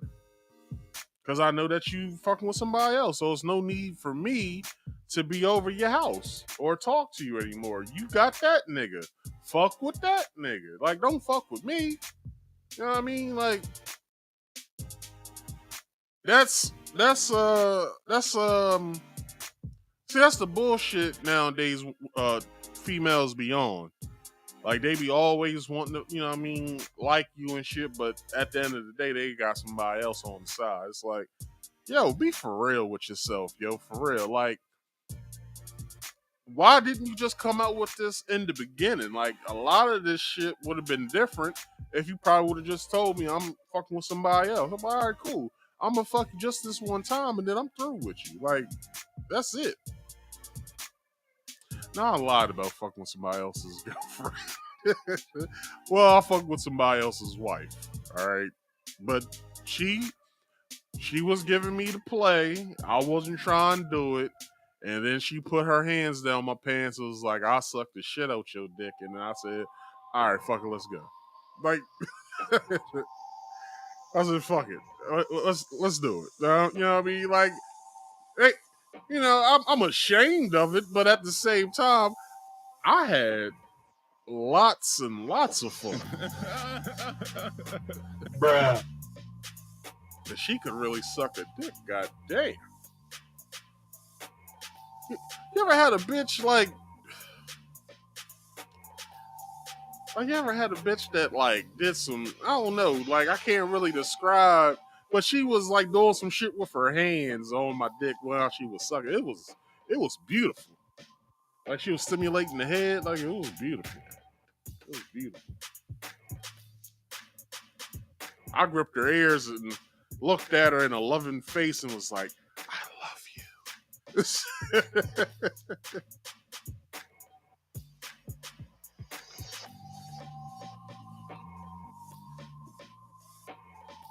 But, you know, shit happens. But let's continue this video. Like, you didn't break up with him. Like, no, you didn't. And I didn't, but I'm like, this nigga gay. Like, how you not? You see how fucked up that is? You see that Just fucked because up? he wasn't Just interested, he gotta because be you don't gay? want that pussy, Yeah. I don't want none. That's It wasn't crazy. even about it. I That's wanted to talk to you. I That's wanted to talk to you. crazy. I was like, all right, he just gonna be a brother at this point. This Yeah, is too because much. We you tired of gotta trying. understand, you know, I gotta be very selective with any woman I deal with And- because of the perspective that I have and how I live. You're not about to come at me, not saying that you would have did this, but I know you would have just because I know you who you are. You just that type of person that you gonna flash out, but you're not gonna be the only woman that I'm dealing with. Right, and that's So I what have he to be eventually told very, me. very careful with who I let into the way that I operate. Like I say Right. all the time, I make the Jess, if you had Now, that's very noble of Chico. And I've heard Chico say this a couple other times on the 85 South show. Chico's MO is, you're not going to be the only woman. There's going to be several other women. So it's up to you right now to make the decision if you want to be in my stable. Because, you know what I'm saying, you're not going to be the only woman. Like, I travel, I do comedy. You know what I'm saying? I might have a chick in New York that I want to fuck with while I'm out there. And I'm all over the country. I might go to California. I got a chick out there. I go to Florida. I got a chick out there. I go to Chicago. I got a chick out there. I'm saying, if you in my vicinity, you know what I'm saying, you so happen that this is what you want to do, then you just gonna be the chick that I fuck with while I'm home. You know what I'm saying? But just know you not the only chick. And I feel as though that's very noble of Chico for letting the women know that he fucks with, like, look, you need to make the decision now because I'm letting you know now you not the only woman. And just by him saying that, I'm pretty sure it's a lot of women that fly off the handle like, well, you ain't gonna be fucking me and some other bitch. It's like, well, this ain't for you then. And I understand that completely. I've known one of my homeboys, may he rest in peace. He was like that. He had his baby moms. He loved her dearly. But he let her know, like, you know what I'm saying? Like, I fuck with other females. It's just what I'm going to do. That's not something personally that I do personally. Because, you know, I'm a one-woman man type of dude. Like, you know what I'm saying? But when I'm single, I do single man shit. You know what I'm saying? I might have 4 or 5 girls that I fuck with at one time.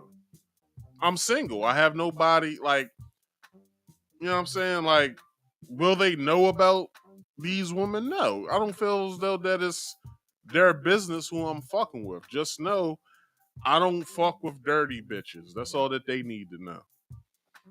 I don't fuck with bitches that's going to be giving me STDs. I don't have any, so I don't expect to get any. So if I'm fucking around with you, just know I'm going to be having protection when I fuck all of them. That's all that they need to know. You know what I'm saying? If they say, well, you know what I'm saying, usually girls always say this because they want this to happen. Do you got another girl you fucking with? I'd be like, yeah. Well, do you like her and shit? It's like, well, you know what I'm saying? She cool. Like, she's here for the ride. I'm saying, and I let them know right away. If this isn't something that you want to do, cool. Just know I think you a cool person. I like your company, whatever. You know what I'm saying? If this plays out well, then you'll be the main and only one. Because I'm just picking from, you know what I'm saying, when I'm fucking with all these females, I'm just trying to pick the one that's right for me. I might be having fun with one, she don't know it, you know what I'm saying, because she just fun. She just, you know, my fun for the time being. Like, you know what I'm saying, shorty, you only here because I want to have fun. Sometimes with the rest of them, I might be looking at what type of qualities they have and if I want to settle down with one of them. At least that's what happened back when I was 23 or 24. I was fucking with like 5 chicks. When I finally reached the fifth one, I was like, oh, well, this one's for me. Cut all the rest of the other 4 off. Can't fuck with you no more. One of them was persistent. Well, you just gonna stop fucking with me for that, bitch? You don't even know that, bitch. I'm like, bitch, I don't know you. What the fuck you talking about? Like, oh, so you just gonna quit me, Marcus? Is that what's going on? It's like, look, I'm picking the best of 2 evils. You have 2 kids, she only has 1. You know what I'm saying? The other chick, she was crazy as fuck, from Wilmington, Delaware, West Side. This bitch was crazy. This bitch used my mother's toothbrush. Had to get rid of her. The other chick, from Wilmington, Delaware, North Side. She, like, me and her went to school with each other when she lived in my town. And just, it just wasn't something I wanted to pursue anymore. Like, you know what I'm saying? I pursued her in high school. Didn't get on any play other than, you know, hugs and kisses. Once we out of school, you know what I'm saying? Early 20s, early to mid 20s, we start fucking around again, and it's the same shit. It's like, look, shorty, like, I don't give a lot of females my time. And I don't give females my time that ain't giving up no ass. So, number one, I need some booty. I need to be clapping some booty cheeks in order for this to go anywhere. Like, really, I need to be clapping on some booty cheeks, or some or a dick needs to be sucked or something. Like, you know what I mean? Like, I don't know what the fuck you got going on. Or you got your 2 kids running up and down in your house.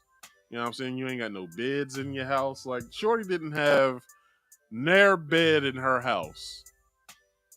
Near bed. Not in her kids' room. And she didn't live in the project. She lived in a bad neighborhood on the north side. But the building she lived in was newly renovated, had security. Walked in her house, shorty only had a couch and a love seat and a TV. That's all. In the kids' rooms was their toy box, their dresser, and what else? That's it. And in her room, nothing other than her clothes in the closet. So imagine she talking about, you want to stay the night? Where the fuck I'm going to sleep? like, where the fuck am I sleeping at up in there? Like, ain't shit going on up in there other than nothing. Like, ain't shit going on in there. Like, how you got pots and pans but you ain't got no bed? Like, what the fuck's going on in here, yo? Anybody who's watching this who's from Wilmington, y'all know what the fuck I was dealing with. Like, how the fuck you in here cooking, but you ain't got nowhere to sleep? Like, what the fuck's going on in here? You know what I'm saying? You know what I'm saying? All the other buildings around it looked all fucked up and shit. Looked like they've been there since Wilmington got built and shit. But her lonely ass building, sitting in the middle of all this fuck shit, you know what I mean? Newly renovated, outside looked nice, got a doorman / security guard. You know what I'm saying? People's company had to sign in so they know who's in the building. So I had to get signed in. They had to meet you downstairs in the lobby. You had to sign in. Then they can walk you up to their apartment or whatever. Like one day I got so pissed off being there, I just left. Shorty was in the bathroom. I said, "Man, fuck this, yo. I'm going home. Like I'm going home." She's like, "Where are you going?" I'm like, "Yo, I'm leaving, yo. There ain't shit going on up in here. You know what I'm saying? I ain't about to sit here and keep spending my money doing fuck shit. Having you walk up the street to the Chinese the Chinese food spot to get some Lucy's and shit. Yes, in Wilmington, Delaware. I'm pretty sure New York, Baltimore, everywhere y'all can get some Lucy's from the Chinese people as well. But anyway, we walking up to the goddamn Chinese takeout spot. She get 2 Lucy's and shit. I'm like, why don't you just get the whole goddamn thing?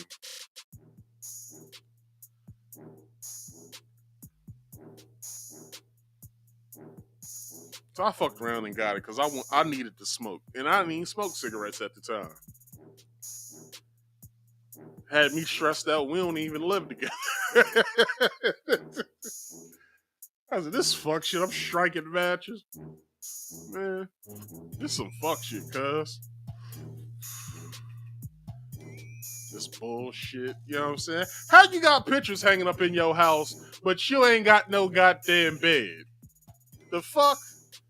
Got fucking washcloths and towels, but ain't got no goddamn bed in your house for anybody to sleep on.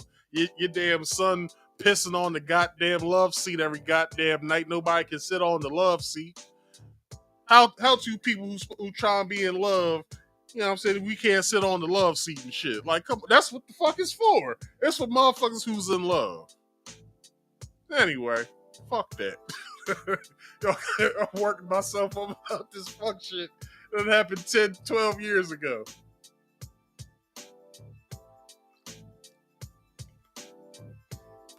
Nah, fuck all that. Let's get into it.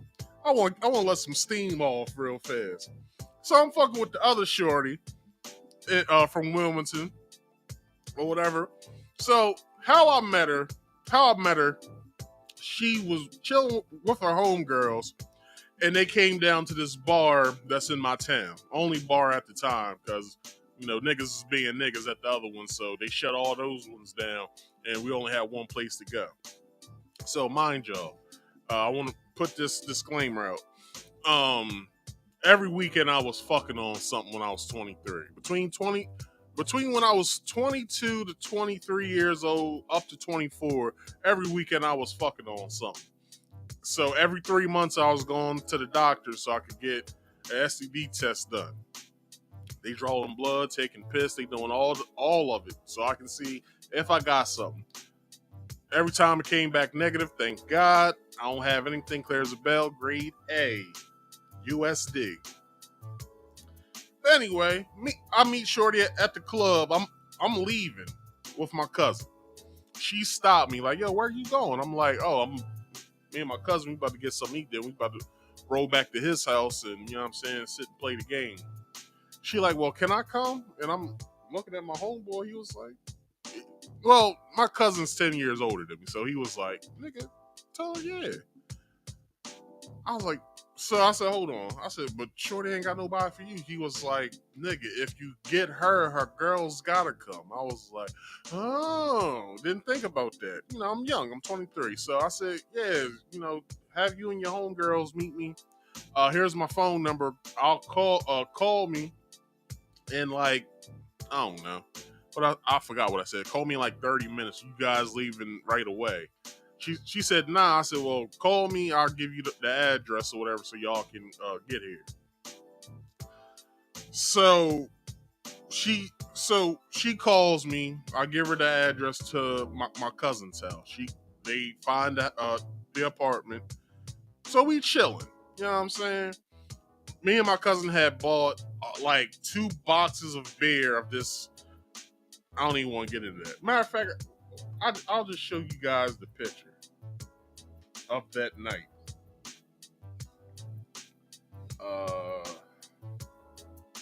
So I look in the let me look in the memories.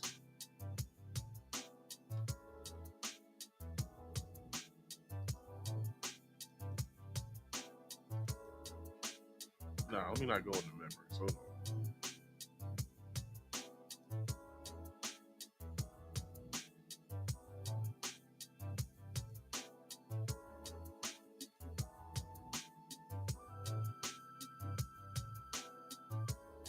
Where the fuck is that coming from?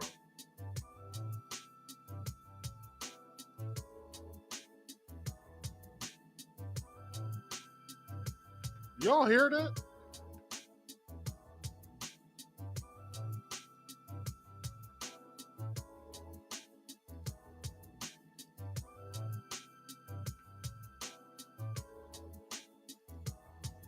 All right, my bad. I was here. This I don't know that they put So let me see.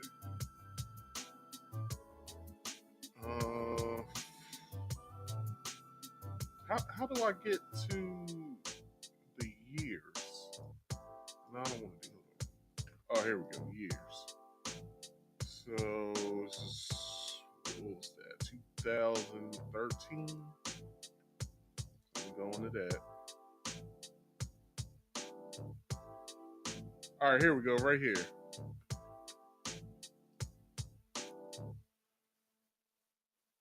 So later that night, me and my earlier that night, me and my cousin went to the liquor store and we got this box full of beer, and we had that one bottle of I think it was Cherry Amsterdam, I believe. Could have been strawberry, not sure.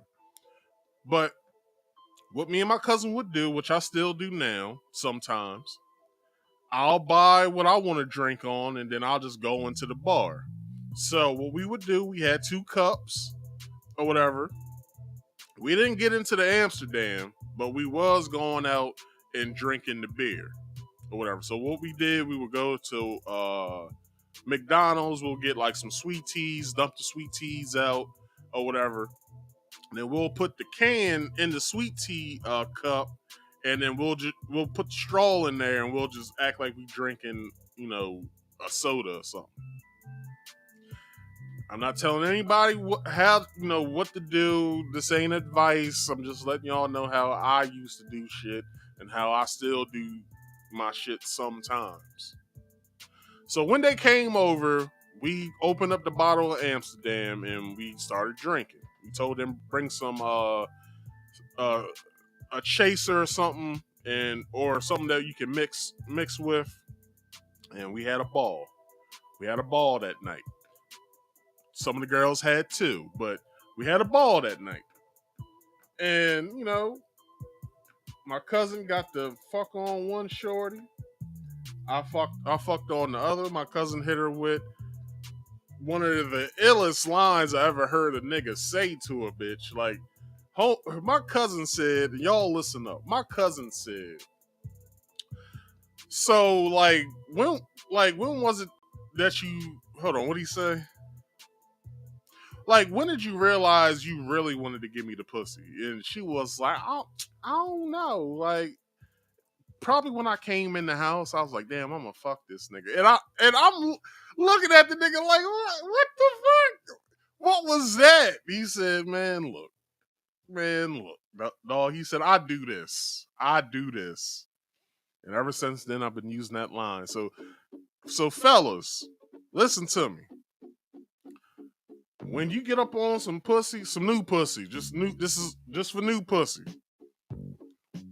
Ask Shorty that question. So when did you after y'all done fucking, y'all sitting there, y'all talking, having fun? If you stay, just saying, if you say you want to sit and have some pillow talk, in the middle of the pillow talk, ask her, so when did you realize you really wanted to give me the pussy? Ask her that question. Either they'll be dumbfounded and not have an answer for you, or they'll give you an answer. And usually the answer is when I saw you and shit, like, you were so fly and shit, like, I just like your style. I think you cute and shit. You know what I'm saying? It's a funny question, too. So it'll make her laugh, but at the same time, you know what I mean? You'll get the draws the next time. That's all. Just saying. But yeah, man, like, you know what I'm saying? Then, then we started fucking around more, and then, bitch came over the house. I picked her up at night on the west side of Wilmington, which I recommend nobody do. No, don't ever do that to anybody. Anybody who's watching me right now, and you like, I'm about to start talking to this chick from the west side of Wilmington, Delaware. Don't tell her be outside waiting. Don't wait for her, nigga. You either gonna get shot or you gonna get robbed, nigga. Don't ever wait for anybody at Wilmington. If they say, hey, yo, I'm gonna be a minute, drive the fuck off. Drive the fuck off. Because motherfuckers, motherfuckers from big from big cities, they be looking down at little cities like Wilmington and Baltimore and shit, like shit don't happen. Shit be happening in these little ass cities, cuz. Don't sleep on these little cities. That's all I gotta say.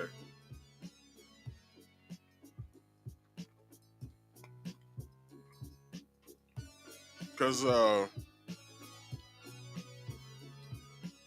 yeah, I got rolled up on somebody that night. I had my window down. I'm smoking my Black and Mild and shit, wood tip. I didn't even see homie because I was playing around with my radio. I look back over, this nigga chilling on my window. I said, "Nigga, get the fuck off my window. What the hell's wrong with you?" He said, "Hey, yo, who you?" I said, "Nigga, who is you, nigga?" I said, "I'm waiting for somebody. Who the fuck is you?" He said, "Hey, yo, I wouldn't stay here for too long if I was you." And that scared the fuck out of me. I said, "Oh, I'm about to get robbed. I'm about to get shot." I called Shorty immediately. I said, "Yo, what the fuck is you doing? Come on." And she came down. Nothing happened. So that was that topic. Let's get into the next topic. All right, y'all. So if you guys don't know, this TikTok thing. So ever since President Trump was in office, he spoke about wanting to ban TikTok because of it being a threat to America. So, with that being said, the House has passed, the House of Representatives of Congress has passed the bill. So I'll get into that. It's now going to the Senate, and then I'm pretty sure they'll sign off on it. And then after that, the president gives his signature, of which Joe Biden wants to do.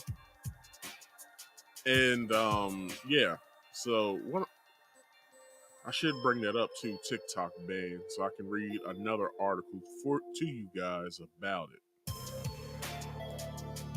All right, so getting into all of this, what I'll do first is, I'll play the video first, and then we'll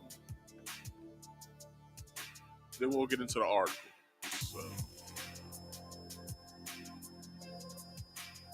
So let's bring in Emily Wilkins with the latest on TikTok in Congress. Emily, great chat on Squawk this morning prior to the president's interview about the complexities behind this measure and the lobbying forces behind it. No, I mean, it's very interesting to see this TikTok bill now. I mean, it was just introduced last week.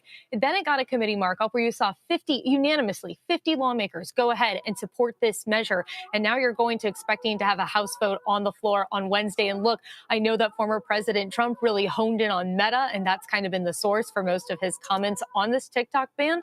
But remember, when Trump was president, he did try to ban TikTok, and it was a national security concern. And this is the big concern for lawmakers. lawmakers. This is the reason they're pushing it forward. Of course, the question here is the bill going to be narrowly tailored enough to avoid some of the issues that other TikTok bans have run into?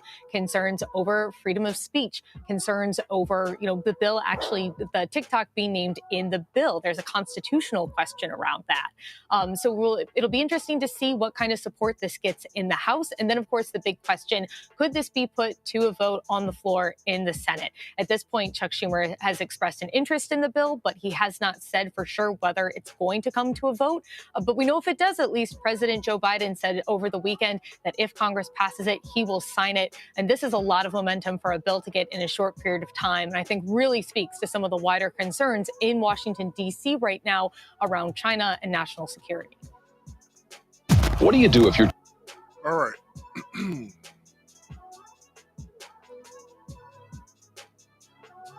Man, so let's get into this. All right. So I get this from, I forgot where I got this from. Where did I get this from? I got this from the Washington Post. This article is from the Washington Post.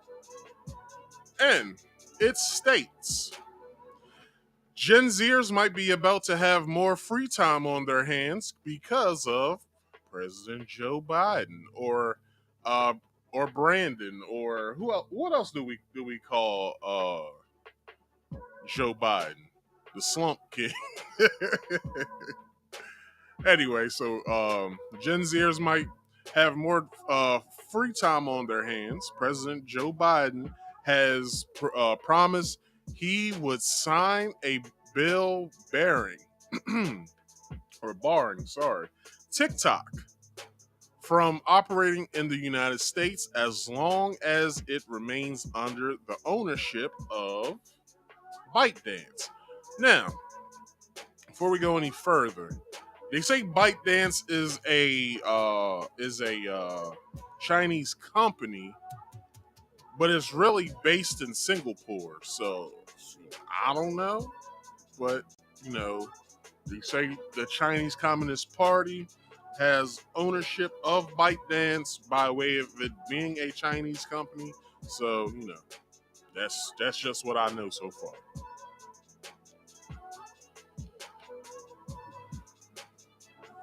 The House has passed it, leaving the Senate the last hurdle. So the Senate has to sign the bill so it can get to the president, so it can become a law. Hope you guys watched Schoolhouse Rock when y'all was growing up, because I did. Conjunction, junction. What's your function? I'm just a bill.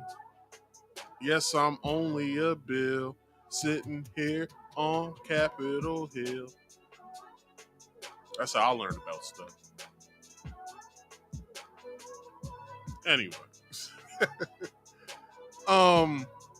The House has passed it, leaving the Senate the last hurdle. Divestitures, which would preserve America's ability to freely express themselves on a favorite app and permit a competitor of Silicon Valley giants to continue operating, would be much preferable to outright exclusion under current ownership. Now, what I'm reading is an opinion piece, but what they're trying to say here basically is, and I'm pretty sure you guys all know, once TikTok came out, Meta came out with Reels for Facebook and Instagram. So when you go on Reels, that's basically, I believe Reels has its own app as well, but Reels is basically TikTok for Meta. And then Google with YouTube has YouTube Shorts, and then so on and so forth. But Snapchat has been doing this before all of them. Snapchat does this, the short content, but it's only seeable by the user who sends it to the other user, and then it goes away. It goes away afterwards. But those are American companies, though. This is a Chinese company. And you know, with TikTok, if you guys don't know, it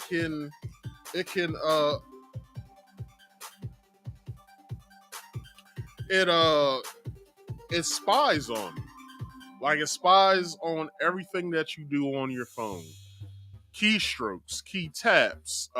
If you open another app, if you leave the TikTok app, it can see everything that you are doing.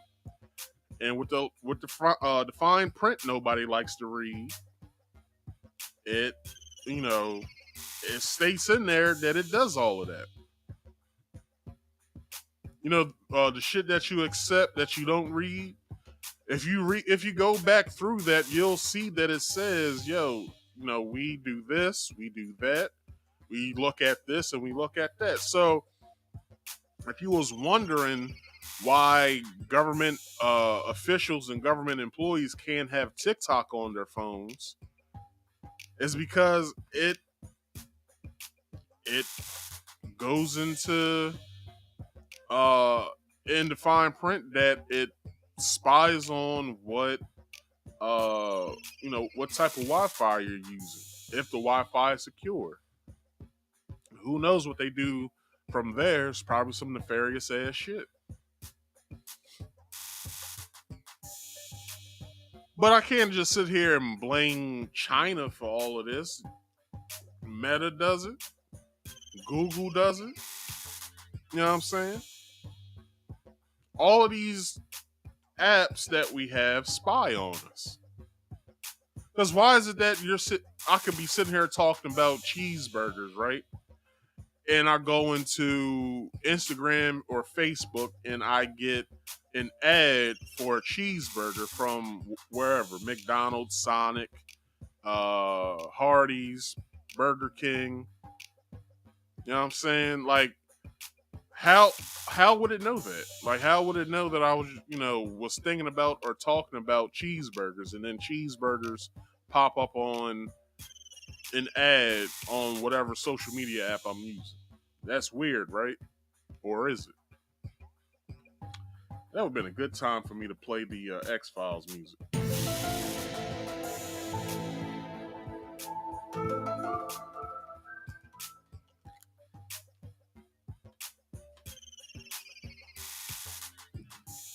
Anyway, let's keep going.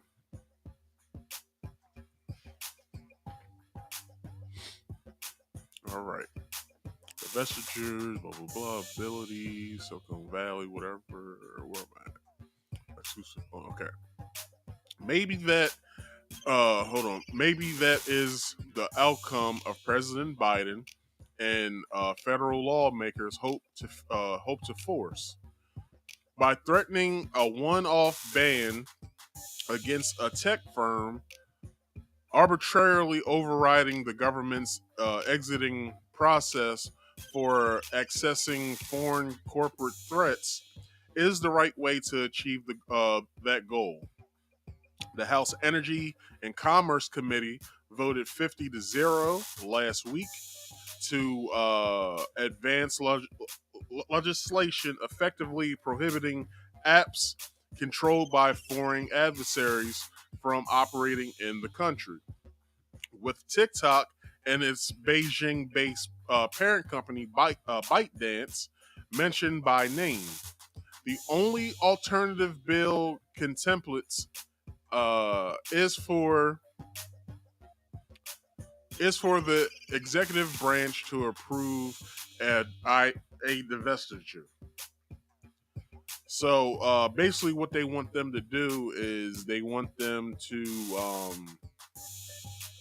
So basically, they'll want ByteDance to sell TikTok to a Silicon Valley tech company, or a tech company that deals with like either social media, or if they have a hand in like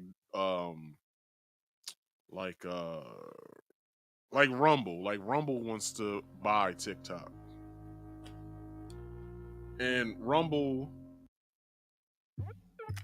basically wants to buy TikTok simply because it's like, hey, if they have to sell, the company for the simple fact that you know, it's a Chinese owned company, and we're at kind of at war with them right now, and they don't want China to get any type of intel or anything on us as far as like the citizens or US officials or whatever.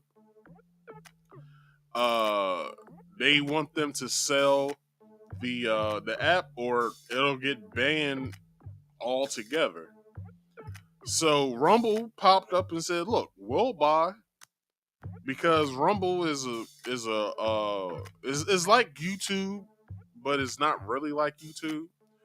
But it's like YouTube, and basically they might infuse TikTok into Rumble to where you can start making shorts on Rumble like you can on YouTube.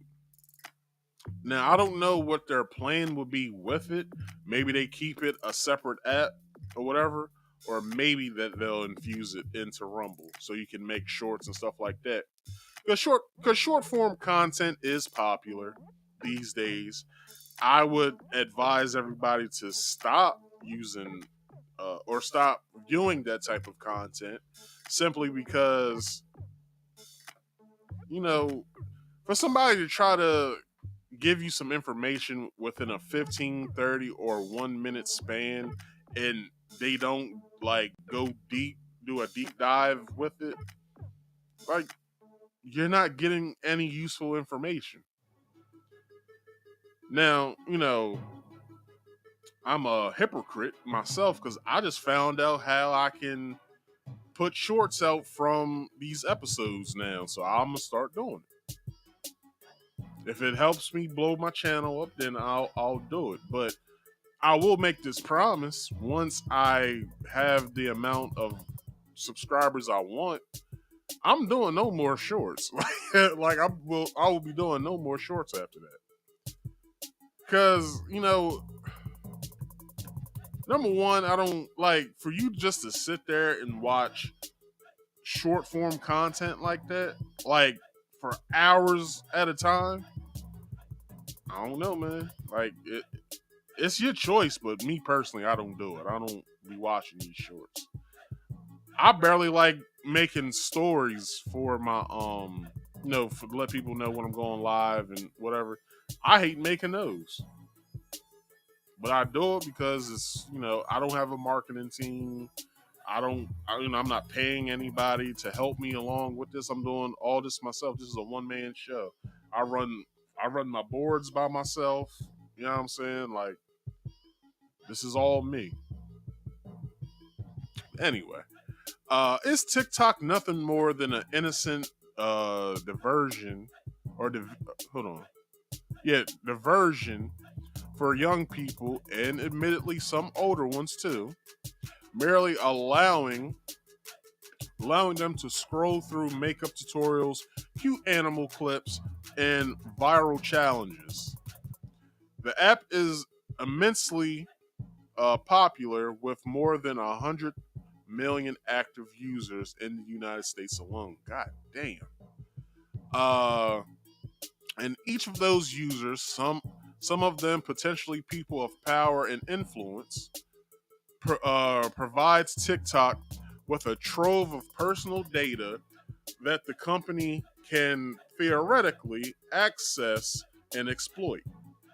It's not theoretical to whomever wrote this article. It is what they do. Like, that's what they do. They can what is saying? They can exploit and access data, personal data. It can. It pulls all that data from your phone. It knows your settings. It knows everything. Like, I downloaded TikTok when it came out as well, like everybody else. I'm guilty of that. But once I didn't understand what the app was for, I got rid of it. I said, I don't need this damn app. Plus, I said, I don't need another social media app that I'm not going to use.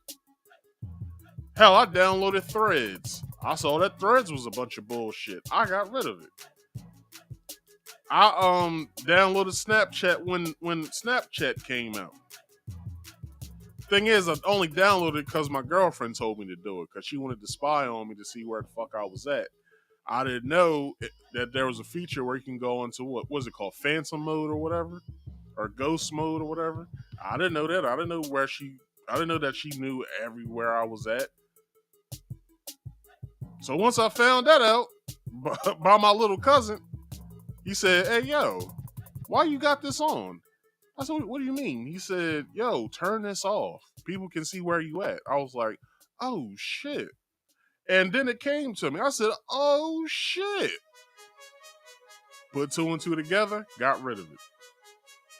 I said, "Nope, you won't be doing that to me."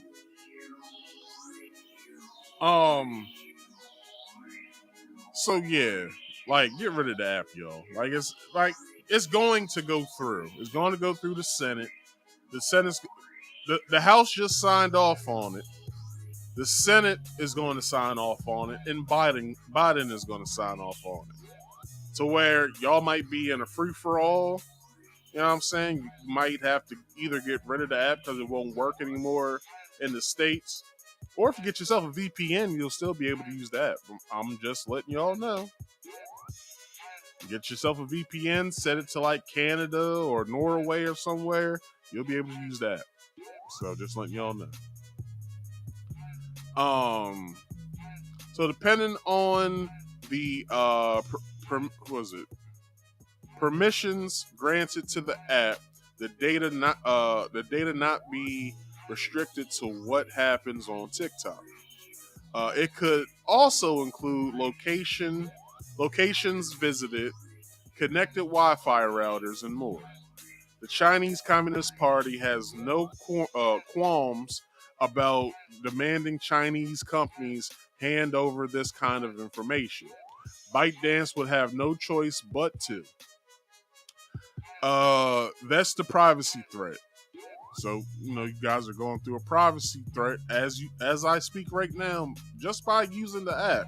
Because you gotta remember, when you got eyes, like, it's all about generating eyes, like generating viewers. Like, they want the app to keep going. They want people to keep using the app. Plus, hell, I heard TikTok is like the best thing when it comes to like selling like products and stuff like that. Like, let's say you're a content creator on there and you want to start selling product. It's the best place to sell product at because your shit sells out. I guess, there's a tab or whatever that you can hit, and then you can, select which one you want. You can pay for it instantly. Or you can create a cart of stuff and you can pay for the stuff afterwards and stuff like that. I heard it's a great app to have, if you're a content creator, but I wouldn't recommend having it personally. For me, I wouldn't recommend to have it. If you have it, hey, fine, rock out, but I just don't have it.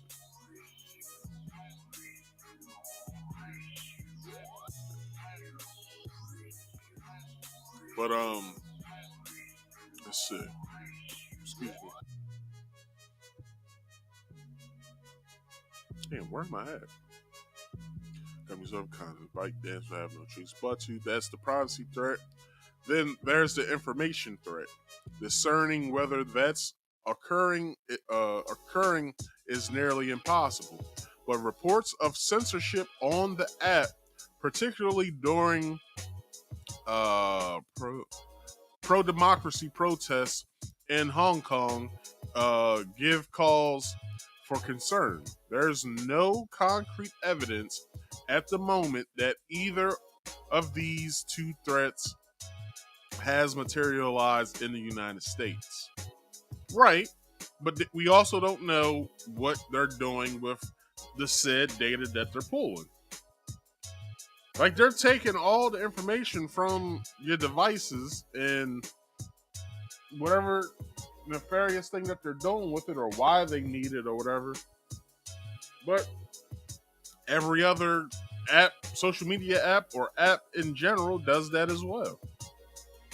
Hell, Meta got upset because there's a feature on the iPhone where we can have it to where we don't see unwanted ads.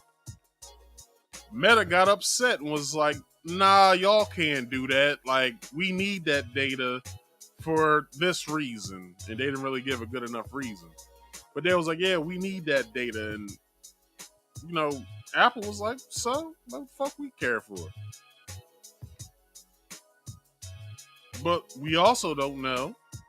You know, Apple says, well, we don't spy on our customers and stuff like that. Hell, we don't know that. They got the privacy shit in there and all that. They have the privacy clause and all that.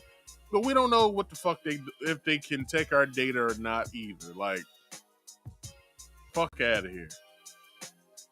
Just know, everybody, if you got anything digital and that has apps, you're probably being spied on. Hell, I got an Xbox, a PlayStation, and a Nintendo Switch.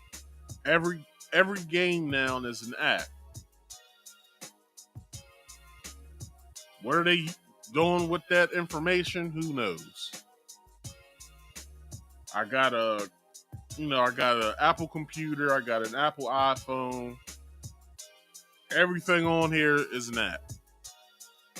What are they doing with that said information? Who knows? Hell, they probably spy on. I got an app for my fish tank, for the lighting or whatever. It's Bluetooth and Wi-Fi or whatever. I can set how I want the lights to look on my phone or whatever. What they're doing with that information, who knows? I have no idea. What else? I think that's all when it comes to electronics or whatever.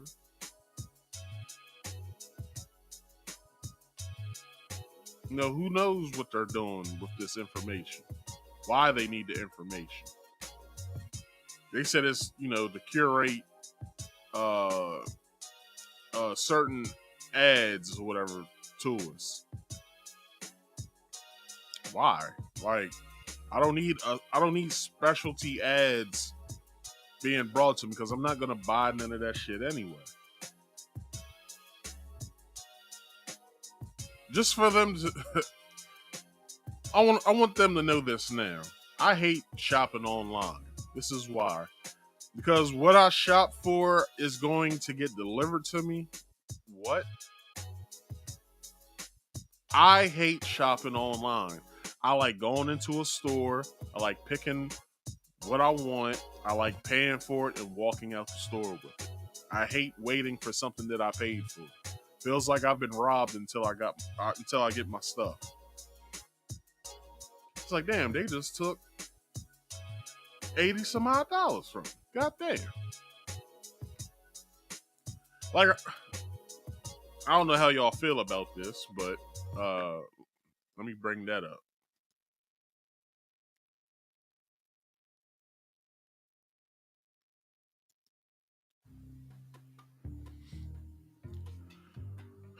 I bought these just not too long ago. Hold up.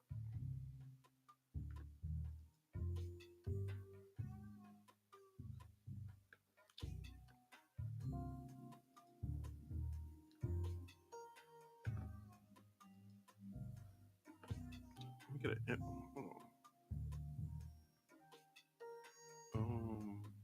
Yeah, I guess that's a good picture.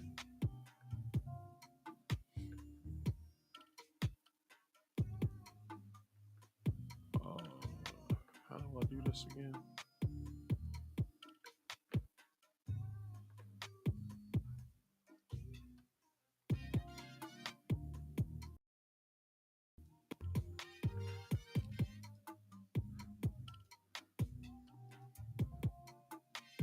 I just bought these, the Yeezy Pods. I bought 2 pairs of them.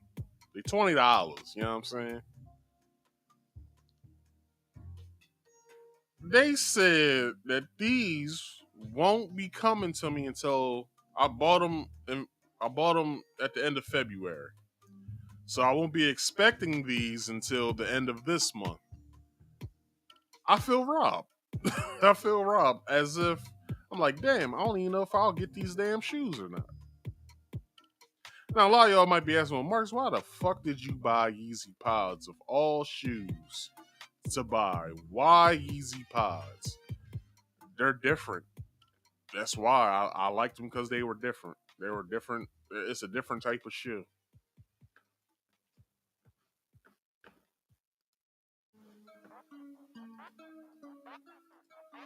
They're just different to me. I like them. Anyway, where am I at?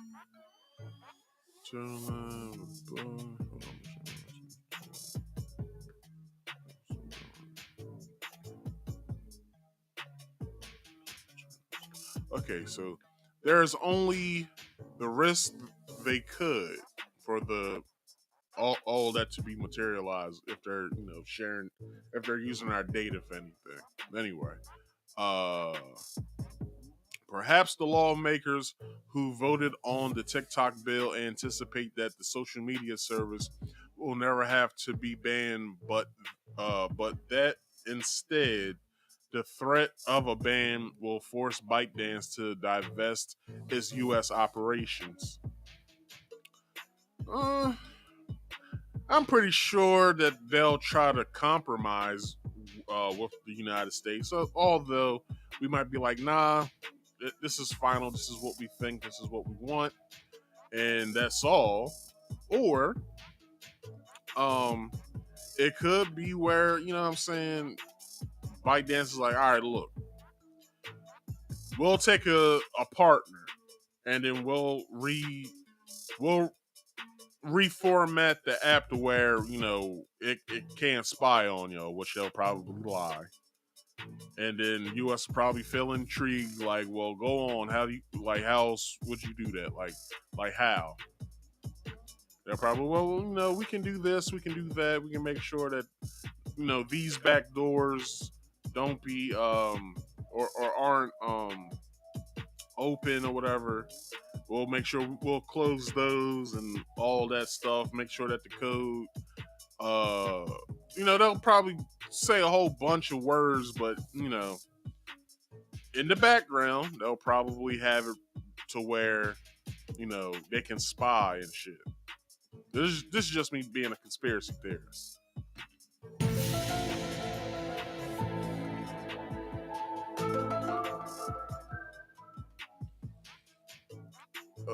Let's see.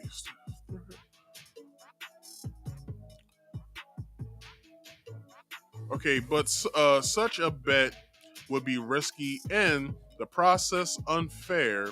The proper response is for government to deliberately evaluate TikTok's dangers and then act accordingly to its findings. This is exactly what's supposed to be occurring right now at the Committee on Foreign Investment in the United States, but the process involving a potential arrangement with ByteDance that might mitigate concerns has stopped and started and appears to be stalled. President Biden has also directed the Commerce Department to devise regulations addressing foreign software more generally. Also, what this could mean as well is that, Democrats are trying to impede on our First Amendment right to where we can't use the app, use it freely as we want and all that other craziness. But who knows?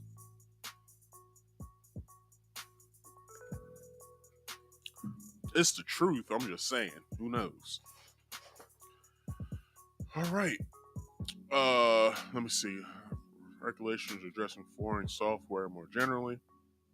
That would, if well drafted, provide a framework for this sort of evaluation of TikTok and any other software. Let me read that over again. That would, if well drafted, provide framework for this sort of evaluation of TikTok and any other software, probably foreign software. The wrong approach is to skip the perceived ByteDance as TikTok forbidden. The bill would also create a mechanism for the president to easily designate other apps as impermissibly subject to foreign control. Now, here's the issue that some people are having too with that. With that being said, that once this goes through, and if it's well drafted, that other foreign apps or foreign softwares will be also forbidden to be used in this country. But this is one thing that they're not also thinking about. Is there any American alternatives, and is it as good as the predecessor? Which most of the times there isn't. So that could mean, whatever foreign company that might have an app or whatever, and the American government doesn't know if they're spying on us or not, it'll be forbidden to use unless you have a VPN. But I will say this. For them to do that, although, it's, TikTok is kind of rotten the youth's brain. And here's how. Short form content. There's no long form content unless you do like a TikTok live. That's the only long form content that's on there. Everything else is just short form content. So kids are spending hours upon hours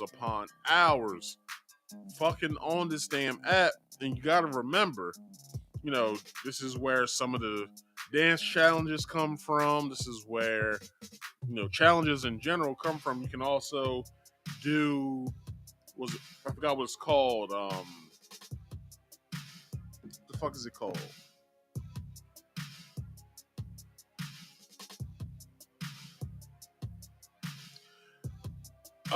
Where, if you see a dance challenge, you can dance with, I guess, the person who did it or came up with it, or the person who really stole it, because, you know what I'm saying, the people who come up with these challenges, they don't get the recognition for it. It's always a person who's probably has a bigger name that gets the that gets the recognition for it, which is usually no one of my skin color that gets the recognition.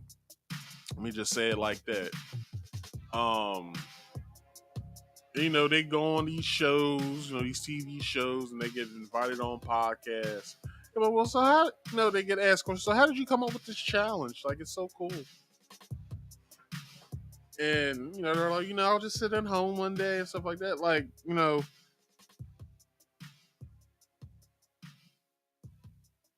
for whomever's not being paid to be on TikTok, like, why are you on there any goddamn way?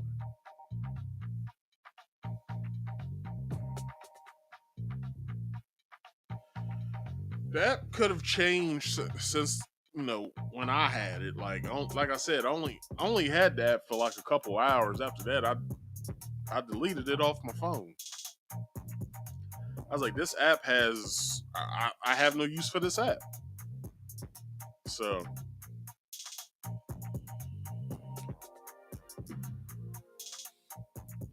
I wanted to say something. Let's see.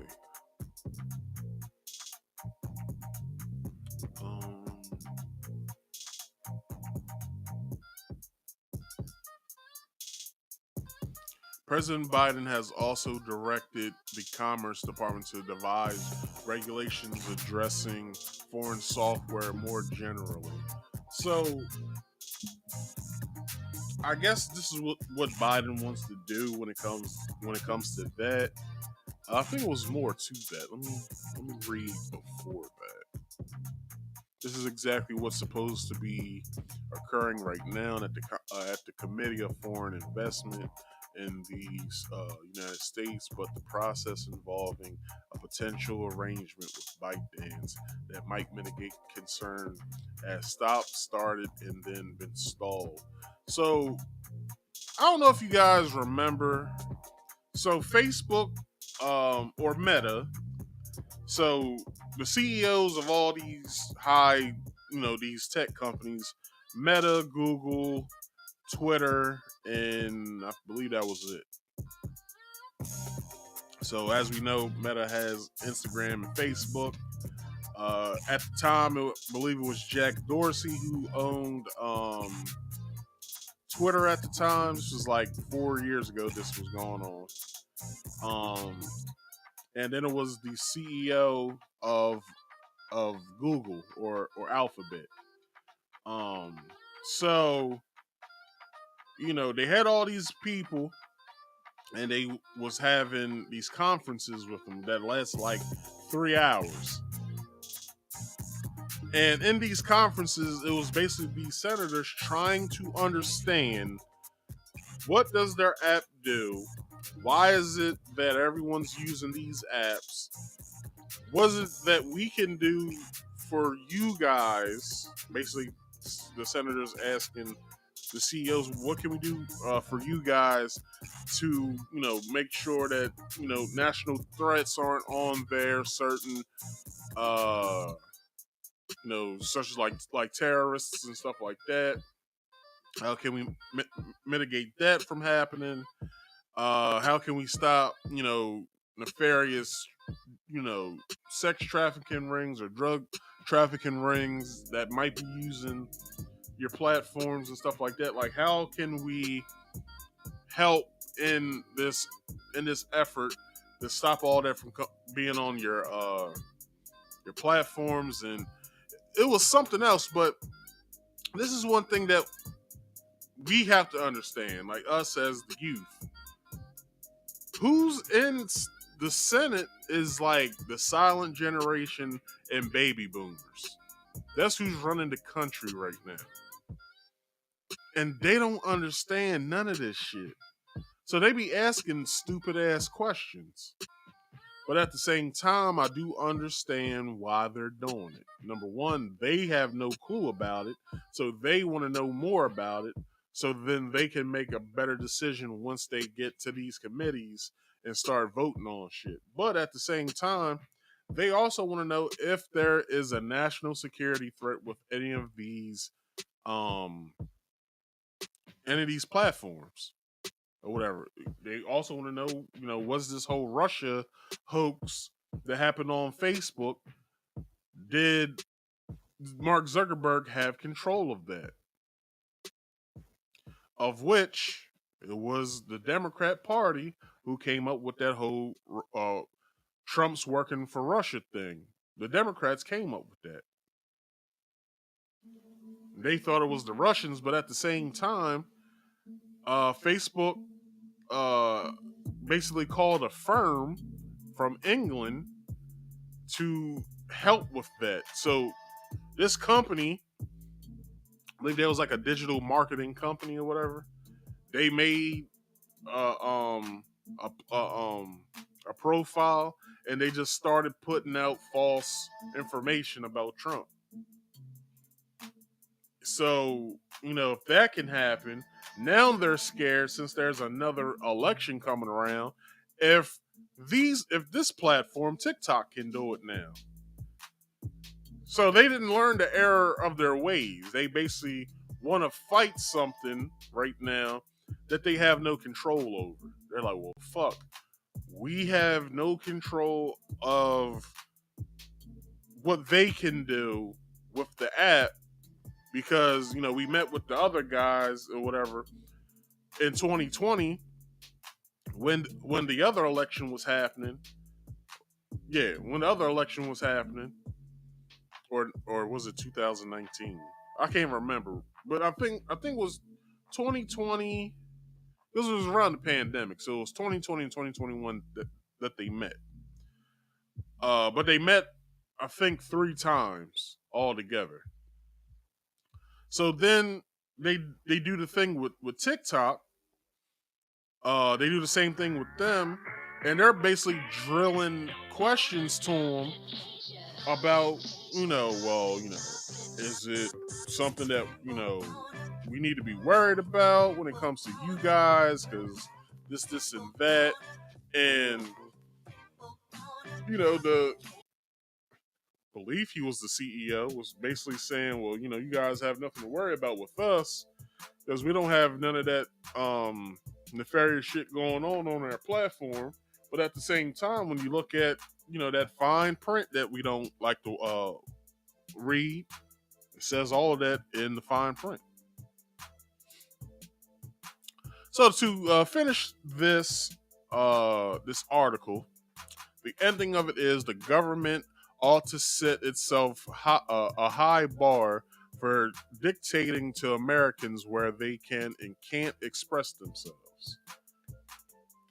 So, it all could be a ploy, for the Democrats to try to win the election again this year, because Biden's running again. I have no reason why he's doing that to himself, because if he runs and he wins, that will be the first president of my time that I will see dying in the White House. So, let's hope that he doesn't get. But I did say this. I did say after Trump, or was it after Biden? It was either after Obama or after Trump. I said no. It was after Obama. I believe I said it on here too. I said after Obama, we're gonna start seeing 4-term presidents after that. So we got Trump. Trump is a 4-term president. Biden's definitely not going to be voted in again. He's a 4-term president, or a 4-year term president. Trump's trying to get back in, which I believe he will get back in. He's going to be another 4-term president. And we're just going to start seeing 4-term presidents right after that. There will be no more 8-year presidents or 2-term presidents.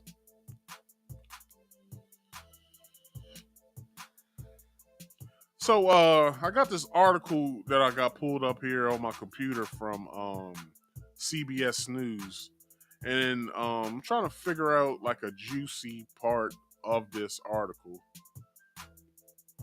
So it asks a question: when will the Senate vote on the TikTok bill? Doesn't appear that the Senate is in a hurry to send the bill to President Biden, who recently said he would sign it. A number of senators have noted the upper chamber moves slowly than its counterpart, which passes the measure just 8 days after it was introduced. So Senator Kevin Cramer says it's hard for me to imagine that it'll be real fast. We don't do things fast. We're designed not to do things fast. So I would think months. So we might see, this get signed probably right before the election starts. So I'm thinking like August, September, when they probably revisit this, because this will die down.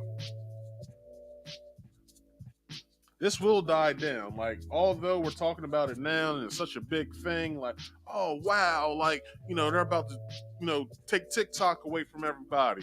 Not right now, but come late August to September, maybe October. I would say September because it's 2 months out before the election. They might just go ahead and sign that bill. Hell, it could be in July. So just be on the lookout for that. Who else said something? On Thursday, Democratic Senator Ron Wyden of Oregon said lots of mistakes get made when you rush it without thinking through the implications. Majority Leader Chuck Schumer of New York says has been non-committable about bringing it up to for a vote, but the House's bipartisan support for it and the White House's request to move quickly puts pressure on the Senate to act. So, you know,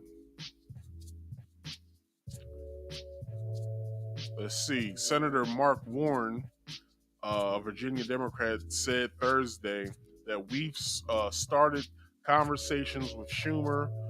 Warner, who chairs the Senate Intelligence Committee, endorses the bill after its passage in the House. He said he's also had a preliminary conversation with Senator Commerce Committee Chair Maria Cantwell, whose panel would likely have to approve a measure restricting TikTok. And Cantwell also says has not backed the bill and suggests it may undergo changes. So, you know, it might get stuff put into it. It might stuff get taken out of it. We don't know. Critics say the bill violates the First Amendment rights of the 170 million Americans on TikTok by taking away a platform they use to express themselves, get information, and communicate. You can also do that on X and all that other shit. But I do understand the First Amendment thing, but at the same time, if you're exchanging your First Amendment right to be spied on by a foreign entity or country, hey, be that as it may, do your thing.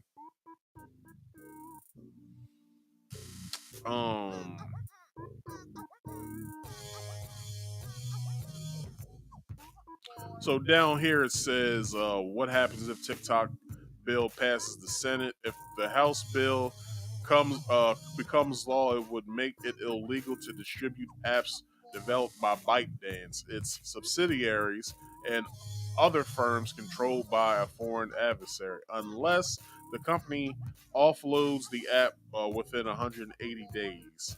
A sale of TikTok faces its own challenges. The app is sure to have a multi-billion-dollar price tag, which few companies or investors could afford. A deal with any tech giant that has the financial resources is likely to hit antitrust roadblocks, and any sale would require China's sign-off. The Chinese government has said it opposes a forced sale. The 6-month deadline to sell TikTok or be banned could also be extended amid a legal battle. TikTok CEO Xiaozi Chu, who was on Capitol Hill on Thursday meeting with lawmakers, has indicated that the company will challenge it. So basically, they'll, come in for a committee hearing and basically like, yo, this is some bullshit. This is fucked up. Y'all can't do this to us. Whatever. It is not feasible to do whatever the bill thinks it does within the parameters set out in the bill, the chief executive said. This will lead to the banning of the app in the country. Prior efforts to widely restrict TikTok in the U.S. has not been successful. The most recent case stemmed from Montana passing an outright ban last year. A federal judge temporarily blocked the law from taking effect in January, saying it was unconstitutional. So we don't know what could happen with this app. We don't know if this app is going to be banned. We don't know if they'll make it do a forced sale, which the chief or the chief executive said, we're not doing that. So, if you guys place this bill into law, we'll just have to outright ban the app from the United States altogether. So, the choice is y'all's at this point if you guys want to ban it or you don't want to ban it. So it's not up to me because my company is going to be my company. We're going to have this app. This app will be distributed elsewhere if you guys don't want it. So that's what it is. everybody, that concludes the random topics portion of the night. But real quick, I got something to share. I want you guys to watch this real fast. All right. I don't know if this video will be blocked off of I don't know if this video is going to give me a copyright strike if I don't already have one already. But yeah, but before I play this, fair use. All right? Fair use. What do you do if your child gets caught in a cycle of self-destructive or even dangerous behavior? Some desperate parents are having their children abducted, taken against their will to a behavior modification program. The reality is torture of children. I got here at 3 a.m. and they said I was not allowed to talk anymore and you can never leave. They were being treated like prisoners. I had never done drugs in my entire life, but in order for me to graduate, I had to confess to using heroin, crack, cocaine, LSD. They dehumanize the kids, that these kids are liars and manipulators. They use that to create compliance. It's hard to comply with something that you know is wrong. We have these handwritten, signed and dated confessions of abuse. Oh my God! Oh my God! They use physiological experiences to manipulate the mind. It's meant to break you. Palms up, palms down. It is literal brainwashing. You are at fault. You are to blame. Palms together, palms apart. The people. All right. So what you are watching right now, and I should check to see if this video has been got a copyright strike. What you're watching is basically, so this documentary that's on Netflix right now, it's about a behavioral school that was open back in the early 2000s. It has now closed. But with this school, the school itself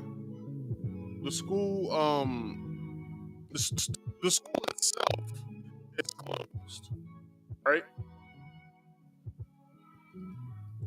But one always pops up in its place.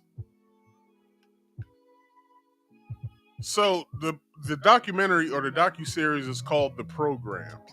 And the program basically goes over a bunch of stuff. So when the girl first started talking, when she was like, when I came here at 3 a.m., they told me that I couldn't talk anymore, right? So basically what she was saying in that was, so this is what happened. I don't know if you guys watch Dr. Phil, when Dr. Phil has all those troubled teens on his show, and the troubled teens basically, get sent off to a camp. So this very same camp that he sends them off to, Bad Baby will do it. So Bad Baby gave her account of what happened at this camp. The camp was very abusive. The staff basically did whatever the fuck they wanted to do to these kids.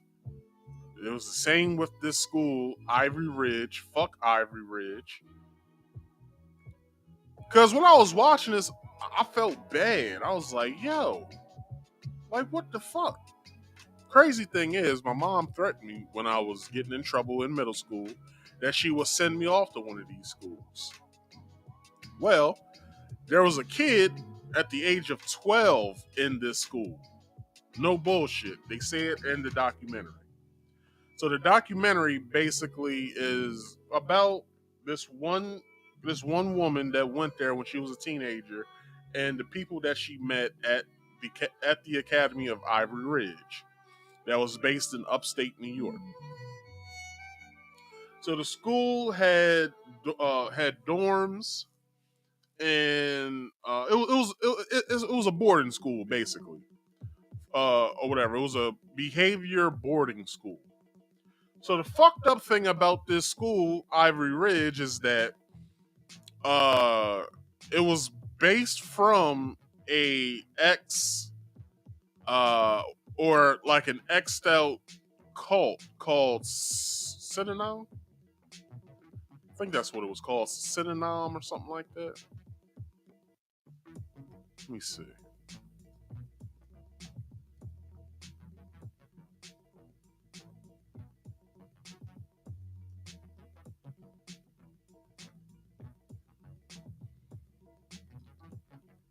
Synonym.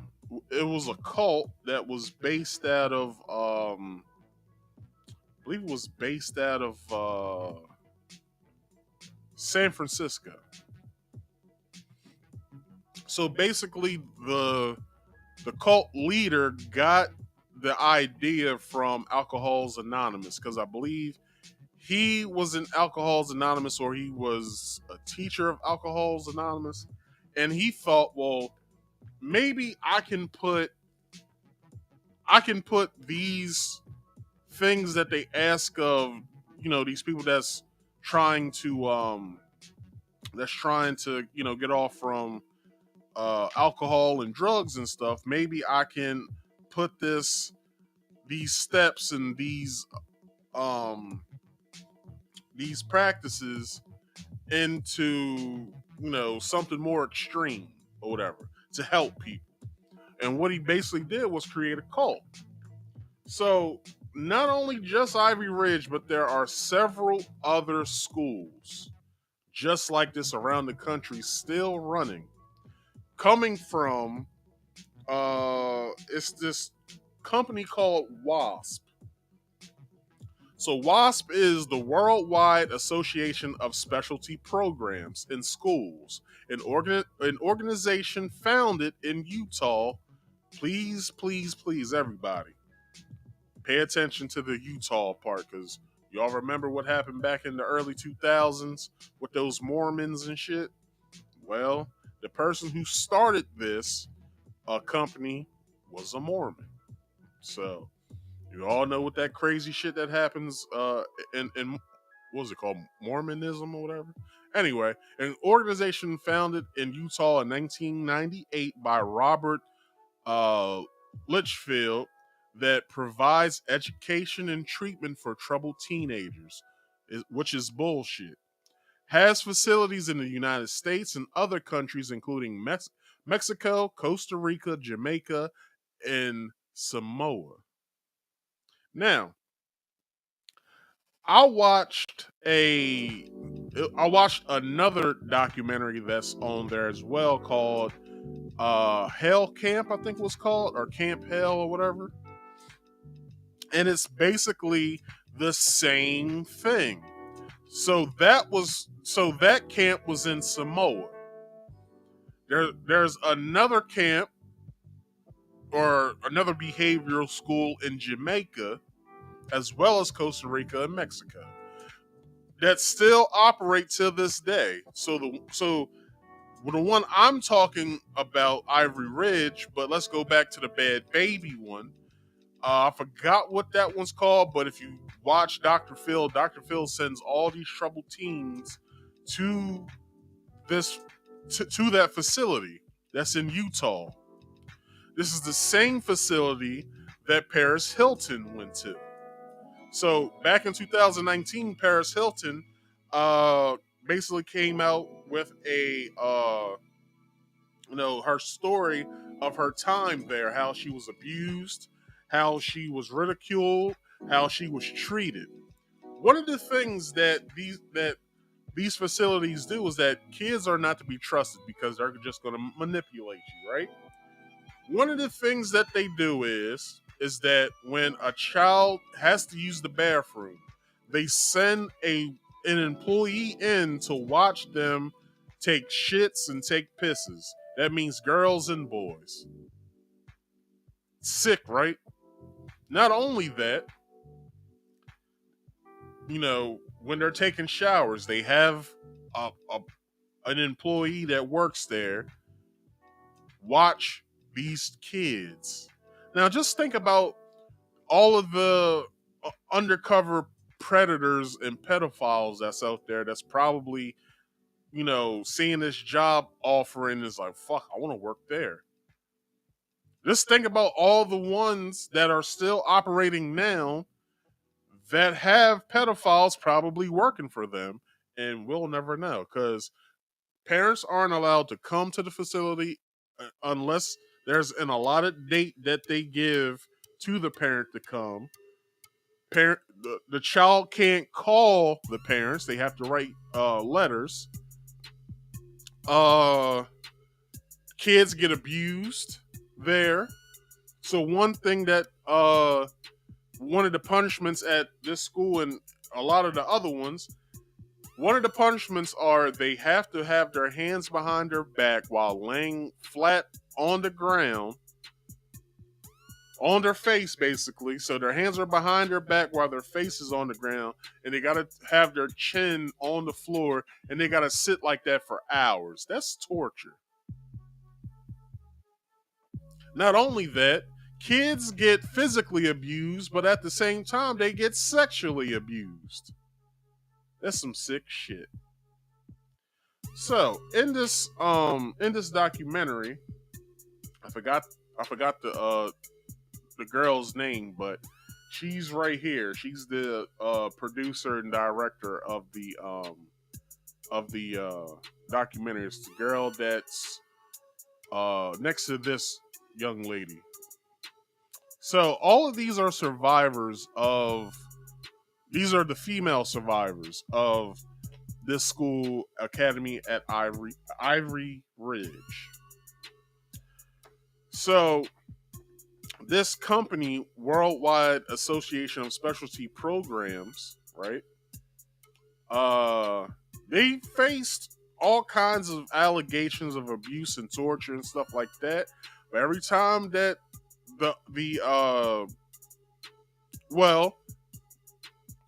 two brothers run the company. It's two brothers. One of the brothers, he's changed his name so many fucking times, like it'll make your head spin. So, WASP faces allegations of abuse and torture by staff, including physical, sexual, and emotional abuse, solitary confinement that they will do to these kids, and being treated like prisoners. They can't talk to each other unless they pass at a certain level. If you're like a level 4 or 5 or something like that, that's when you go to an upper level or somewhere where all the other lower level kids are, where you can wear your hair down, you can talk to each other, and you can go to prom, and you can spend time outside, which is only allotted on certain days. In 2006, a lawsuit was filed against the organization, and since 2022, 21 WASP-affiliated programs have been shut down, but at the same time, there are still several of them that are still around the country. Some say that WASP-affiliated institutions are actually owned by WASPs of its principal officials or their close relatives. So basically stating that the guy who runs the shit, what's his name again? Robert Litchfield.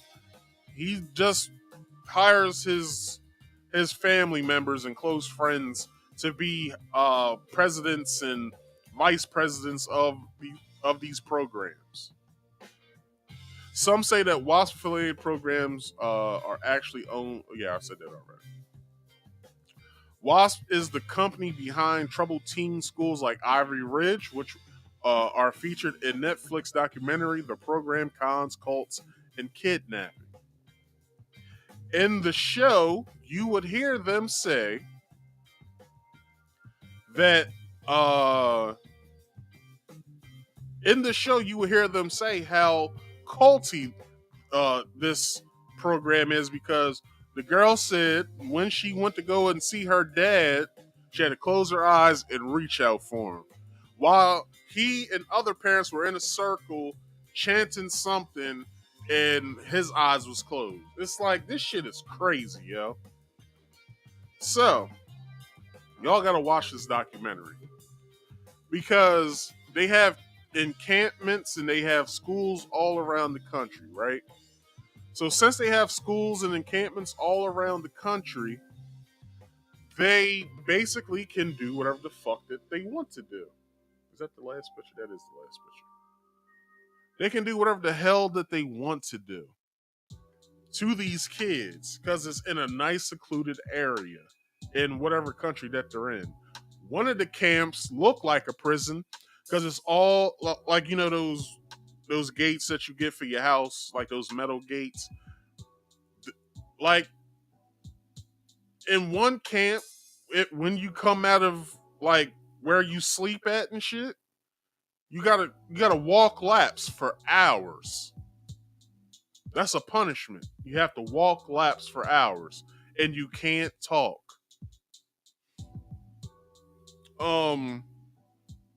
Shit, I found out that there was one here in Maryland. I said, ain't that about a bitch?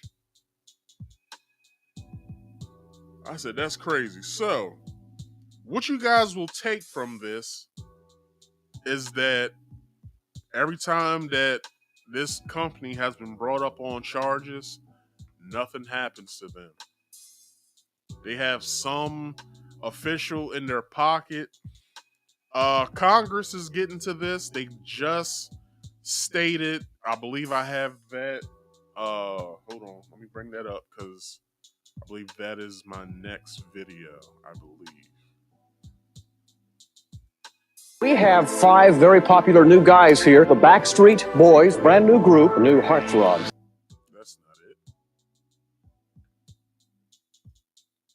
Let me go through my history. Hold up. I thought that was saved on here.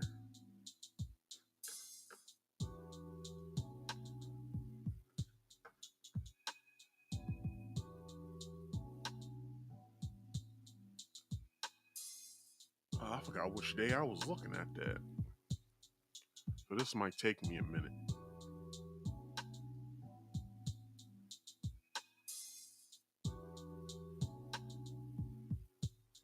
Here we go.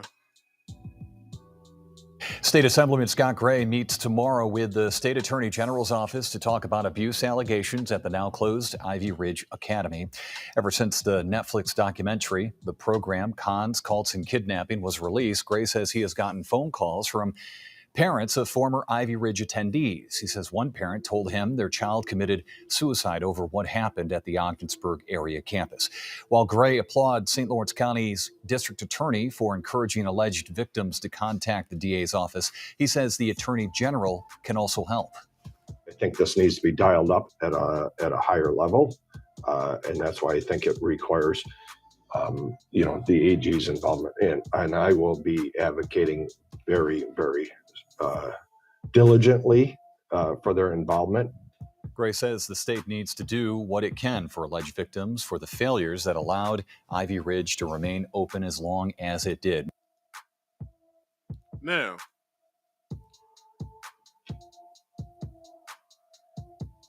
this is just New York we're talking about that's going to look into this.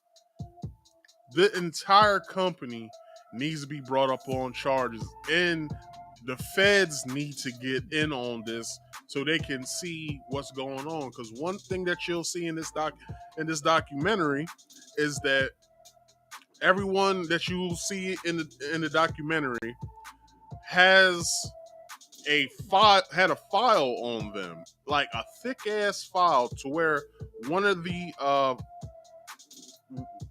women that went there, she went back and collected all of these files. So where you see in the video where there's a whole bunch of files on the ground, let me see if I can get back to that.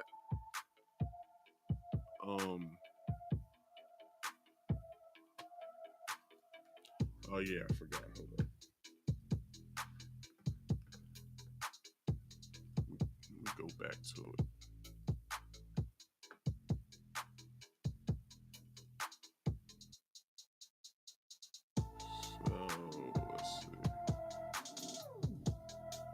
All these files right here. One of the students went back, in which you can't really say that they're students because their education program was self-taught. So when they graduated from the program, i.e.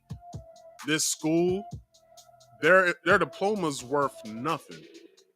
To where a lot of these students had to go either back to school or get a GED. That's how bad this school is. The person who runs the company, or I believe it was the president. Yeah, it was the president of the company. Basically made it sound like this was good, that it only takes $4.50 or 20 cents to feed each child there. It's like, what? And if you saw the food that they was eating, man, it looked worse than prison food. Or it probably was prison food.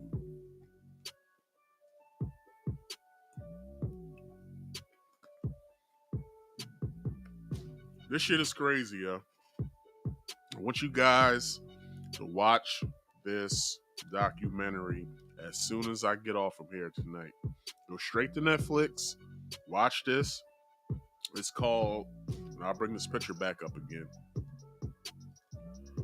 It is called The Program, Cons, Cults, and Kidnapping. And then right after that, I want you guys to watch, I think it's called Hell Camp or Camp Hell or whatever. Watch that right after. Because for this to be kept under wraps for so long is fucking disgusting. Like, I'm disgusted that, like, I felt bad because I was like, damn, I feel bad for having a high school diploma, knowing that these kids, either if they did pursue an education afterwards or maybe they didn't care, because after a while, some of these kids... At 3 in the morning, and they said I was not allowed to talk anymore. And Sorry. Some of these students committed suicide because of the abuse that they endured while they were there. Some of these people are so fucked up. Some of them are on drugs because of what they had to deal with. Some of these people have normal lives. They have families as well, but they still have a little something about them to where that place still messes with them. Where some of them are in therapy still. So, what I'm not understanding is why it's taken so long for the U.S. government to shut this place down. I don't understand at all. Like, I don't understand this. But if you guys get intrigued to watch it, I don't even know what spot it's at. So one of the guys that's, so it's not just girls that's in this documentary, it's guys as well. So one of the guys, Quentin, he talks about how, you know, shit got so fucked up in the school, like kids was getting sick from like pink eye and like colds and shit, to where a couple male students on the male side of the dorms were talking. Now, these are students that couldn't talk to each other, but they were talking. They were like, look, hold on, before I get there, these people couldn't even look out the window, let alone talk to each other. And that's fucked up. Now, Quentin talked about how him and a couple other guys were planning a riot. After I heard that, and it comes towards the end of the first episode. So, once he got into that, I thought it was the most gangster shit in the world.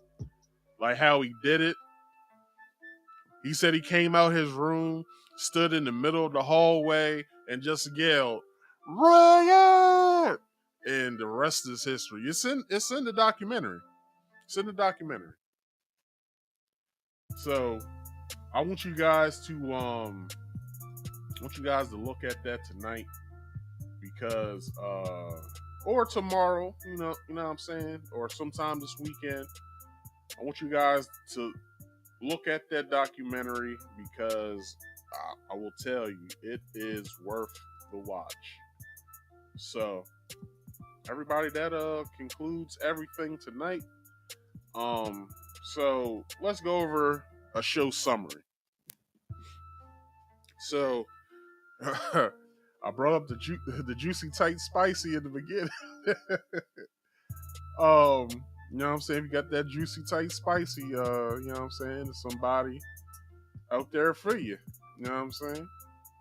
But yeah, that was wild though. Like the woman coming to that guy's door, basically saying, "Yo, if you want this juicy, tight, spicy, you know what I'm saying? Come get it." But I also got into the Lamor Whitehead stuff, and he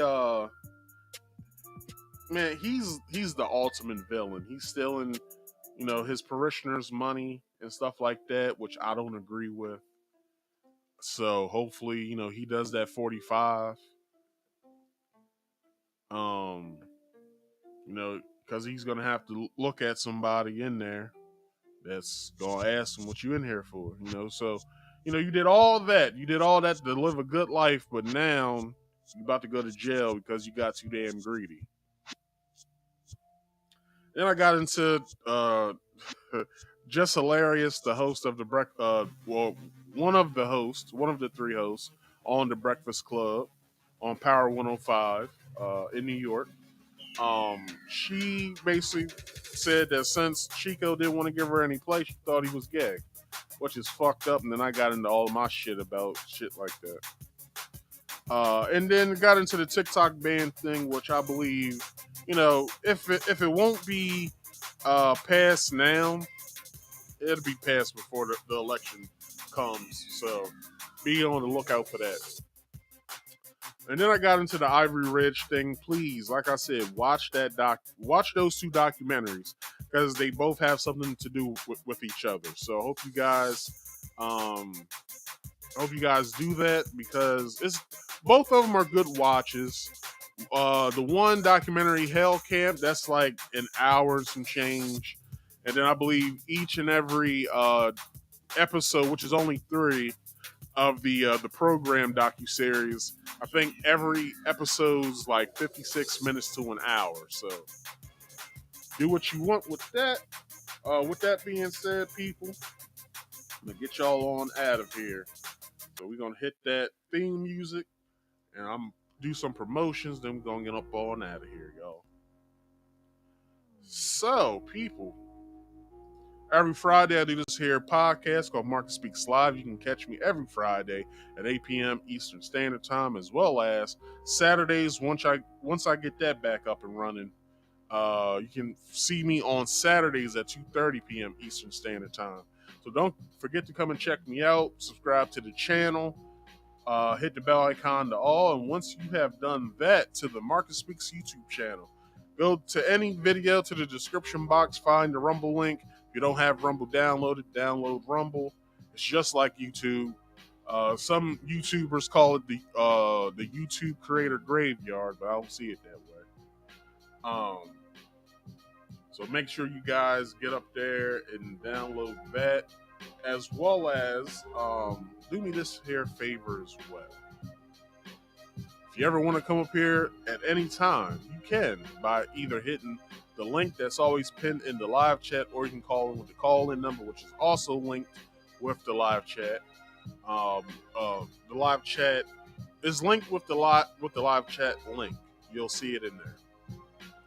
Always have it pinned up there. So once you do that, you know what I'm saying, make sure you follow these rules, and the rules are: you must be on camera at all times. That means here on the backstage, and when you come up and speak to me for the viewing audience. Rule number 2 says that if you don't want to be shown on camera, that is fine. You still have to follow rule number 1 by showing yourself back here in the backstage. There's a question here in the private chat. Don't make it a conversation. Don't be like, "Hey, Marcus, what's up?" Nope, I don't need that. I just need your name and a yes or no answer, and then I'll accommodate you from there. And then rule number 3 is please, please, please, please mute all background noise. Make sure you're in a nice secluded area. Use wired headphones, please. All right. And with that being said, if you could do me this one big favor, it's free. Like this video, subscribe to my channel, hit the bell icon to also get all my notifications once I go live or when I post a video. Comment in the comment section once this video is done, and share this video to your social medias if you could. So people, with that being said, also look over the scroll and ticker, that's for you. So people, that has been Mark Speaks Live. I thank y'all for being here. Hold on, I got one more thing. Focus on getting to the money, because we all know money makes the world go round, as well as please drink more water for health purposes. Mind your own business for mental health purposes. If you don't believe a word that I said tonight, do your own research. It helps you out in the long run. I have been Marcus. This has been Marcus Speaks Live. People, I thank y'all for watching, and I'll check you guys out next week. Peace out, y'all.